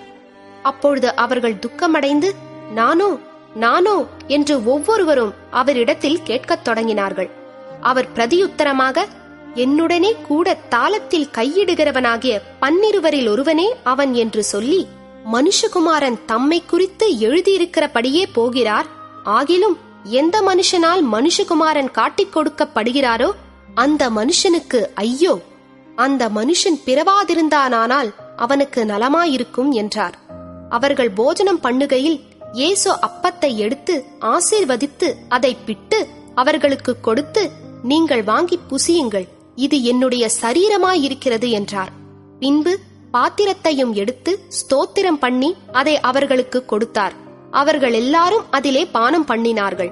அப்பொழுது அவர் அவர்களை நோக்கி, இது அநேகருக்காக சிந்தப்படுகிற புது உடன்படிக்கைக்குரிய என்னுடைய இரத்தமாயிருக்கிறது. நான் தேவனுடைய ராஜ்யத்தில் நவமான ரசத்தை பானம் பண்ணும் நாள் வரைக்கும் திராட்சப்பழ ரசத்தை இனி நான் பானம் பண்ணுவதில்லை என்று மெய்யாகவே உங்களுக்கு சொல்லுகிறேன் என்றார். அவர்கள் ஸ்தோத்திர பாட்டை பாடின பின்பு ஒலிவமலைக்கு புறப்பட்டு போனார்கள். அப்பொழுது இயேசு அவர்களை நோக்கி, மேய்ப்பனை வெட்டுவேன், ஆடுகள் சிதறடிக்கப்படும் என்று எழுதியிருக்கிறபடி இந்த ராத்திரியிலே நீங்கள் எல்லாரும் என் நிமித்தம் இடறல் அடைவீர்கள். ஆகிலும் நான் உயிர்த்தெழுந்த பின்பு உங்களுக்கு முன்னே கலிலேயாவுக்கு போவேன் என்றார். அதற்கு பேதுரு, உமது நிமித்தம் எல்லாரும் இடறல் அடைந்தாலும் நான் இடறல் அடையேன் என்றான். இயேசு அவனை நோக்கி, இன்றைக்கு இந்த ராத்திரியிலே சேவல் 2 தரம் கூவுகிறதற்கு முன்னே நீ 3 தரம் என்னை மறுதலிப்பாய் என்று மெய்யாகவே உனக்கு சொல்லுகிறேன் என்றார். அதற்கு அவன், நான் உம்மோடே மரிக்க வேண்டியதா இருந்தாலும் உம்மை மறுதலிக்க மாட்டேன் என்று உறுதியாய் சொன்னான். எல்லாரும் அப்படியே சொன்னார்கள். பின்பு கெத்சமனே எண்ணப்பட்ட இடத்திற்கு வந்தார்கள். அப்பொழுது அவர் தம்முடைய சீஷர்களை நோக்கி, நான் ஜெபம் பண்ணும் அளவும் இங்கே உட்கார்ந்திருங்கள் என்று சொல்லி பேதுருவையும் யாக்கோபையும் யோவானையும் தம்மோடே கூட்டிக் கொண்டு போய் திகிலடையவும் மிகவும் வியாக்குலப்படவும் தொடங்கினார். அப்பொழுது அவர், என் ஆத்துமா மரணத்துக்கேதுவான துக்கம் கொண்டிருக்கிறது, நீங்கள் இங்கே தங்கி விழித்திருங்கள் என்று சொல்லி சற்று அப்புறம் போய் தரையிலே விழுந்து, அந்த வேளை தம்மை விட்டு நீங்கி போக கூடுமானால் அது நீங்க வேண்டும் என்று வேண்டிக் கொண்டு, அப்பா பிதாவே, எல்லாம் உம்மாலே கூடும், இந்த பாத்திரத்தை என்னிடத்தில் இருந்து எடுத்து போடும், ஆகிலும் என் சித்தத்தின்படியல்ல உம்முடைய சித்தத்தின்படியே ஆக கடவது என்றார். பின்பு அவர் வந்து அவர்கள் நித்திரை பண்ணுகிறதைக் கண்டு பேதுருவை நோக்கி, சீமோனே, நித்திரை பண்ணுகிறாயா? 1 மணி நேரம் நீ விழித்திருக்க கூடாதா? நீங்கள் சோதனைக்குட்படாதபடிக்கு விழித்திருந்து ஜெபம் பண்ணுங்கள். ஆவி உற்சாகமுள்ளதுதான், மாம்சமோ பலவீனமுள்ளது என்றார். அவர் மறுபடியும் போய் அந்த வார்த்தைகளையே சொல்லி ஜெபம் பண்ணினார். அவர் திரும்ப வந்தபோது அவர்கள் மறுபடியும் நித்திரை பண்ணுகிறதை கண்டார். அவர்களுடைய கண்கள் மிகுந்த நித்திரை மயக்கம் அடைந்திருந்தபடியால் தாங்கள் மறுமொழியாக அவருக்கு சொல்வது இன்னதென்று அறியாதிருந்தார்கள். அவர் 3ஆம் தரம் வந்து, இனி நித்திரை பண்ணி இளைப்பாருங்கள், போதும், வேளை வந்தது. இதோ மனுஷகுமாரன் பாவிகளுடைய கைகளில் ஒப்புக் கொடுக்கப்படுகிறார். என்னை காட்டிக் கொடுக்கிறவன் இதோ வந்துவிட்டான், எழுந்திருங்கள், போவோம் என்றார். உடனே அவர் இப்படி பேசுகையில் 12 ஒருவனாகிய யூதாஸ் வந்தான். அவனோடே கூட பிரதான ஆசாரியரும் வேதபாரகரும் மூப்பரும் அனுப்பின திரளான ஜனங்கள் பட்டயங்களையும் தடிகளையும் பிடித்துக் கொண்டு வந்தார்கள். அவரை காட்டிக் கொடுக்கிறவன், நான் எவனை முத்தஞ்செய்வேனோ அவன்தான், அவனை பிடித்து பத்திரமாய் கொண்டு போங்கள் என்று அவர்களுக்கு குறிப்பு சொல்லியிருந்தான். அவன் வந்தவுடனே அவர் அண்டையில் சேர்ந்து, ரபி, ரபி என்று சொல்லி அவரை முத்தஞ்செய்தான். அப்பொழுது அவர்கள் அவர் மேல் கை போட்டு அவரை பிடித்தார்கள். அப்பொழுது கூட நின்றவர்களில் ஒருவன் கத்தியை உருவி பிரதான ஆசாரியனுடைய வேலைக்காரனை காதர வெட்டினான். இயேசு அவர்களை நோக்கி, கள்ளனை பிடிக்க புறப்படுகிறது போல நீங்கள் பட்டயங்களையும் தடிகளையும் எடுத்துக்கொண்டு என்னை பிடிக்க வந்தீர்கள். நான் தினந்தோறும் உங்கள் நடுவிலே தேவாலயத்தில் உபதேசம் பண்ணிக் கொண்டிருந்தேன். அப்பொழுது நீங்கள் என்னை பிடிக்கவில்லையே. ஆனாலும் வேத வாக்கியங்கள் நிறைவேற வேண்டியதாயிருக்கிறது என்றார். அப்பொழுது எல்லாரும் அவரை விட்டு ஓடிப்போனார்கள். ஒரு வாலிபன் ஒரு துப்பட்டியை மாத்திரம் தன்மேல் போர்த்திக் கொண்டு அவர் பின்னே போனான். அவனை பிடித்தார்கள். அவன் தன் துப்பட்டியை போட்டுவிட்டு நிர்வாணமாய் அவர்களை விட்டு ஓடிப்போனான். இயேசுவை அவர்கள் பிரதான ஆசாரியனிடத்தில் கொண்டு போனார்கள். அங்கே ஆசாரியர், மூப்பர், வேதபாரகர் எல்லாரும் கூடி வந்திருந்தார்கள். பேதுரு தூரத்திலே அவருக்கு பின் சென்று பிரதான ஆசாரியனுடைய அரமனைக்குள் வந்து சேவகரோடே கூட உட்கார்ந்து நெருப்பண்டையிலே குளிர் காய்ந்து கொண்டிருந்தான். அப்பொழுது பிரதான ஆசாரியரும் ஆலோசனை சங்கத்தார் அனைவரும் இயேசுவை கொலை செய்யும்படி அவருக்கு விரோதமாக சாட்சி தேடினார்கள். அகப்படவில்லை. அநேகர் அவருக்கு விரோதமாக பொய் சாட்சி சொல்லியும் அந்த சாட்சிகள் ஒவ்வவில்லை. அப்பொழுது சிலர் எழுந்து, கைவேலையாகிய இந்த தேவாலயத்தை நான் இடித்து போட்டு கைவேலையல்லாத வேறொன்றை 3 நாளைக்குள்ளே கட்டுவேன் என்று இவன் சொன்னதை நாங்கள் கேட்டோம் என்று அவருக்கு விரோதமாய் பொய் சாட்சி சொன்னார்கள். அப்படி சொல்லியும் அவர்கள் சாட்சி ஒவ்வாமற் போயிற்று. அப்பொழுது பிரதான ஆசாரியன் எழுந்து நடுவே நின்று இயேசுவை நோக்கி, இவர்கள் உனக்கு விரோதமாய் சொல்லுகிறதை குறித்து நீ ஒன்றும் சொல்லுகிறதில்லையா என்று கேட்டான். அவரோ ஒரு உத்தரவும் சொல்லாமல் பேசாதிருந்தார். மறுபடியும் பிரதான ஆசாரியன் அவரை நோக்கி, நீ ஸ்தோத்திரிக்கப்பட்ட தேவனுடைய குமாரனாகிய கிறிஸ்துதானா என்று கேட்டான். அதற்கு இயேசு, நான் அவர்தான். மனுஷகுமாரன் சர்வ வல்லவரின் வலது பாரிசத்தில் வீற்றிருப்பதையும் வானத்தின் மேகங்கள் மேல் வருவதையும் நீங்கள் காண்பீர்கள் என்றார். பிரதான ஆசாரியன் இதை கேட்டவுடனே தன் வஸ்திரங்களை கிழித்துக் கொண்டு, இனி சாட்சிகள் நமக்கு வேண்டியதென்ன? தேவ தூஷணத்தை கேட்டீர்களே, உங்களுக்கு என்னமாய் தோன்றுகிறது என்றான். அதற்கு அவர்கள் எல்லாரும், இவன் மரணத்துக்கு பாத்திரனாயிருக்கிறான் என்று தீர்மானம் பண்ணினார்கள். அப்பொழுது சிலர் அவர் மேல் துப்பவும் அவருடைய முகத்தை மூடவும் அவரை குட்டவும் ஞான திருஷ்டியினாலே பார்த்துச் சொல் என்று சொல்லவும் தொடங்கினார்கள். வேலைக்காரரும் அவரை கன்னத்தில் அறைந்தார்கள். அத்தருணத்திலே பேதுரு கீழே அரமனை முற்றத்தில் இருக்கையில் பிரதான ஆசாரியனுடைய வேலைக்காரிகளில் ஒருத்தி வந்து குளிர் காய்ந்து கொண்டிருக்கிற பேதுருவை கண்டு அவனை உற்று பார்த்து, நீயும் நசரேனாகிய இயேசுவோடே இருந்தாய் என்றாள். அதற்கு அவன், நான் அறியேன், நீ சொல்லுகிறது எனக்கு தெரியாது என்று மறுதலித்து வெளியே வாசல் மண்டபத்துக்கு போனான். அப்பொழுது சேவல் கூவிற்று. வேலைக்காரி அவனை மறுபடியும் கண்டு, இவன் அவர்களில் ஒருவன் என்று அருகே நின்றவர்களுக்கு சொன்னாள். அவன் மறுபடியும் மறுதலித்தான்.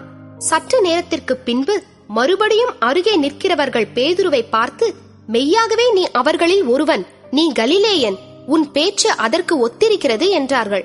அதற்கு அவன், நீங்கள் சொல்லுகிற மனுஷனை அறியேன் என்று சொல்லி சபிக்கவும் சத்தியம் பண்ணவும் தொடங்கினான். உடனே சேவல் 2ஆம் தரம் கூவிற்று. சேவல் 2 தரம் கூவுகிறதற்கு முன்னே நீ என்னை 3 தரம் மறுதலிப்பாய் என்று இயேசு தனக்குச் சொன்ன வார்த்தையை பேதுரு நினைவு கூர்ந்து மிகவும் அழுதான். 15ஆம் அதிகாரம். பொழுது விடிந்தவுடனே பிரதான ஆசாரியரும் மூப்பரும் வேதபாரகரும் ஆலோசனை சங்கத்தார் அனைவரும் கூடி ஆலோசனை பண்ணி இயேசுவை கட்டிக்கொண்டு போய் பிலாத்துவினிடத்தில் ஒப்பு கொடுத்தார்கள். பிலாத்து அவரை நோக்கி, நீ யூதருடைய ராஜாவா என்று கேட்டான். அதற்கு அவர், நீர் சொல்லுகிறபடிதான் என்றார். பிரதான ஆசாரியர்கள் அவர் மேல் அநேகம் குற்றங்களை சாட்டினார்கள். அவரோ மாறுத்தரம் ஒன்றும் சொல்லவில்லை. அப்பொழுது பிலாத்து மறுபடியும் அவரை நோக்கி, இதோ இவர்கள் உன்மேல் எத்தனையோ குற்றங்களை சாட்டுகிறார்களே, அதற்கு நீ உத்தரவு ஒன்றும் சொல்லுகிறதில்லையா என்று கேட்டான். இயேசுவோ அப்பொழுதும் உத்தரவு ஒன்றும் சொல்லவில்லை. அதனால் பிலாத்து ஆச்சரியப்பட்டான்.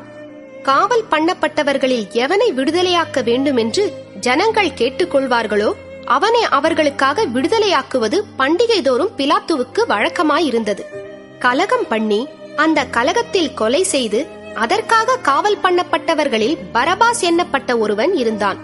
ஜனங்கள் வழக்கத்தின்படியே தங்களுக்கு ஒருவனை விடுதலையாக்க வேண்டும் என்று சத்தமிட்டு கேட்டுக்கொள்ள தொடங்கினார்கள். பொறாமையினாலே பிரதான ஆசாரியர்கள் அவரை ஒப்புக் கொடுத்தார்கள் என்று பிலாத்து அறிந்து அவர்களை நோக்கி, நான் யூதருடைய ராஜாவை உங்களுக்கு விடுதலையாக்க வேண்டும் என்றிருக்கிறீர்களா என்று கேட்டான்.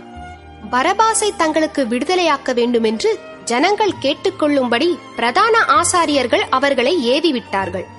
பிலாத்து மறுபடியும் அவர்களை நோக்கி, அப்படியானால் யூதருடைய ராஜாவென்று நீங்கள் சொல்லுகிறவனை நான் என்ன செய்ய வேண்டும் என்று கேட்டான். அவனை சிலுவையில் அறையும் என்று மறுபடியும் சத்தமிட்டு சொன்னார்கள். அதற்கு பிலாத்து, ஏன், என்ன பொல்லாப்பு செய்தான் என்றான். அவர்களோ, அவனை சிலுவையில் அறையும் என்று பின்னும் அதிகமாய் கூக்குரலிட்டு சொன்னார்கள். அப்பொழுது பிலாத்து ஜனங்களை பிரியப்படுத்த மனதுள்ளவனாய் பரபாசை அவர்களுக்கு விடுதலையாக்கி இயேசுவையோ வாரினால் அடிப்பித்து சிலுவையில் அறையும்படிக்கு ஒப்புக் கொடுத்தான். அப்பொழுது போர்ச்சேவகர் அவரை தேசாதிபதியின் அரமனையாகிய மாளிகையில் கொண்டு போய் அவ்விடத்தில் போர்ச்சேவகருடைய கூட்டம் முழுவதையும் கூடிவரச் செய்து சிவப்பான மேலங்கியை அவருக்கு உடுத்தி முள்முடியை பின்னி அவருக்கு சூட்டி, யூதருடைய ராஜாவே வாழ்க என்று அவரை வாழ்த்தி அவரை சிரசில் கோலால் அடித்து அவர் மேல் துப்பி முழங்கால் படியிட்டு அவரை வணங்கினார்கள். அவரை பரியாசம் பண்ணின பின்பு சிவப்பான அங்கியை கழற்றி அவருடைய வஸ்திரங்களை அவருக்கு உடுத்தி அவரை சிலுவையில் அறையும்படி வெளியே கொண்டு போனார்கள். சிரேனே ஊரானும் அலெக்சந்தருக்கும் ரூப்புக்கும் தகப்பனுமாகிய சீமோன் எண்ணப்பட்ட ஒருவன் நாட்டிலிருந்து அவ்வழியே வருகையில் அவருடைய சிலுவையை சுமக்கும்படி அவனை பலவந்தம் பண்ணினார்கள். கபாலஸ்தலம் என்று அர்த்தங்கொள்ளும் கொல்கதா என்னும் இடத்துக்கு அவரை கொண்டு போய் வெள்ளைப்போளம் கலந்த திராட்சரசத்தை அவருக்கு குடிக்க கொடுத்தார்கள். அவர் அதை ஏற்றுக்கொள்ளவில்லை. அப்பொழுது அவரை சிலுவையில் அறைந்தார்கள். அதன் பின்பு அவருடைய வஸ்திரங்களை பங்கிட்டு ஒவ்வொருவன் ஒவ்வொரு பங்கை எடுத்துக் கொள்ளும்படி அவைகளை குறித்து சீட்டு போட்டார்கள். அவரை சிலுவையில் அறைந்த போது 3ஆம் மணி வேளையாயிருந்தது. அவர் அடைந்த ஆக்கினையின் முகாந்தரத்தை காண்பிக்கும் பொருட்டு யூதருடைய ராஜா என்று எழுதி சிலுவையின் மேல் கட்டினார்கள். அல்லாமலும் அவருடைய வலது பக்கத்தில் ஒருவனும் அவருடைய இடது பக்கத்தில் ஒருவனுமாக 2 கள்ளரை அவரோடே கூட சிலுவைகளில் அறைந்தார்கள். அக்கிரமக்காரரில் ஒருவனாக எண்ணப்பட்டார் என்கிற வேத வாக்கியம் அதனாலே நிறைவேறிற்று. அந்த வழியாய் நடந்து போகிறவர்கள் தங்கள் தலைகளை துலுக்கி, ஆ, தேவாலயத்தை இடித்து 3 நாளைக்குள்ளே கட்டுகிறவனே, உன்னை நீயே ரட்சித்துக்கொள், சிலுவையிலிருந்து இறங்கி வா என்று அவரை தூஷித்தார்கள். அப்படியே பிரதான ஆசாரியரும் வேதபாரகரும் தங்களுக்குள்ளே பரியாசம் பண்ணி, மற்றவர்களை ரட்சித்தான், தன்னைத்தான் ரட்சித்துக் கொள்ள திராணி இல்லை. நாம் கண்டு விசுவாசிக்கத்தக்கதாக இஸ்ரவேலுக்கு ராஜாவாகிய கிறிஸ்து இப்பொழுது சிலுவையில் இறந்திறங்கட்டும் என்று சொல்லிக் கொண்டார்கள். அவரோடே கூட சிலுவைகளில் அறையப்பட்டவர்களும் அவரை நிந்தித்தார்கள். 6ஆம் மணி நேரம் முதல் 9ஆம் மணி நேரம் வரைக்கும் பூமி எங்கும் அந்தகாரம் உண்டாயிற்று. 9ஆம் மணி நேரத்திலே இயேசு, எலோயி எலோயி லாமா சபக்தானி என்று மிகுந்த சத்தமிட்டு கூப்பிட்டார். அதற்கு, என் தேவனே, என் தேவனே, ஏன் என்னை கைவிட்டீர் என்று அர்த்தமாம். அங்கே நின்றவர்களில் சிலர் அதை கேட்டபொழுது, இதோ எலியாவை கூப்பிடுகிறான் என்றார்கள். ஒருவன் ஓடி கடற்காளானை காடியிலே தோய்த்து அதை ஒரு கோலில் மாட்டி அவருக்கு குடிக்க கொடுத்து, பொறுங்கள், எலியா இவனை இறக்க வருவானோ பார்ப்போம் என்றான். இயேசு மகா சத்தமாய் கூப்பிட்டு ஜீவனை விட்டார். அப்பொழுது தேவாலயத்தின் திரைச்சீலை மேல் தொடங்கி கீழ்வரைக்கும் இரண்டாக கிழிந்தது. அவருக்கு எதிரே நின்ற 100க்கு அதிபதி அவர் இப்படி கூப்பிட்டு ஜீவனை விட்டதை கண்டபோது, மெய்யாகவே இந்த மனுஷன் தேவனுடைய குமாரன் என்றான். சில ஸ்திரீகளும் தூரத்தில் இருந்து பார்த்து கொண்டிருந்தார்கள். அவர் கலிலேயாவில் இருந்தபோது அவருக்கு பின் சென்று ஊழியம் செய்து வந்த மகதலேனா மரியாளும், சின்ன யாக்கோபுக்கும் யோசேக்கும் தாயாகிய மரியாளும், சலோமே என்பவளும், அவருடனே கூட எருசலேமுக்கு வந்திருந்த வேறே அநேக ஸ்திரீகளும் அவர்களோடே இருந்தார்கள். ஓய்வு நாளுக்கு முந்தின நாள் ஆயத்த நாளாயிருந்தபடியால் சாயங்காலமான போது கனம் பொருந்திய ஆலோசனைக்காரனும் அரிமத்தியா ஊரானும் தேவனுடைய ராஜ்யம் வர காத்திருந்தவனுமாகிய யோசேப்பு என்பவன் வந்து பிலாத்துவினிடத்தில் துணிந்து போய் இயேசுவின் சரீரத்தை கேட்டான். அவர் இத்தனை சீக்கிரத்தில் மரித்து போனாரா என்று பிலாத்து ஆச்சரியப்பட்டு 100க்கு அதிபதியை அழைப்பித்து, அவர் இதற்குள்ளே மரித்தது நிச்சயமா என்று கேட்டான்.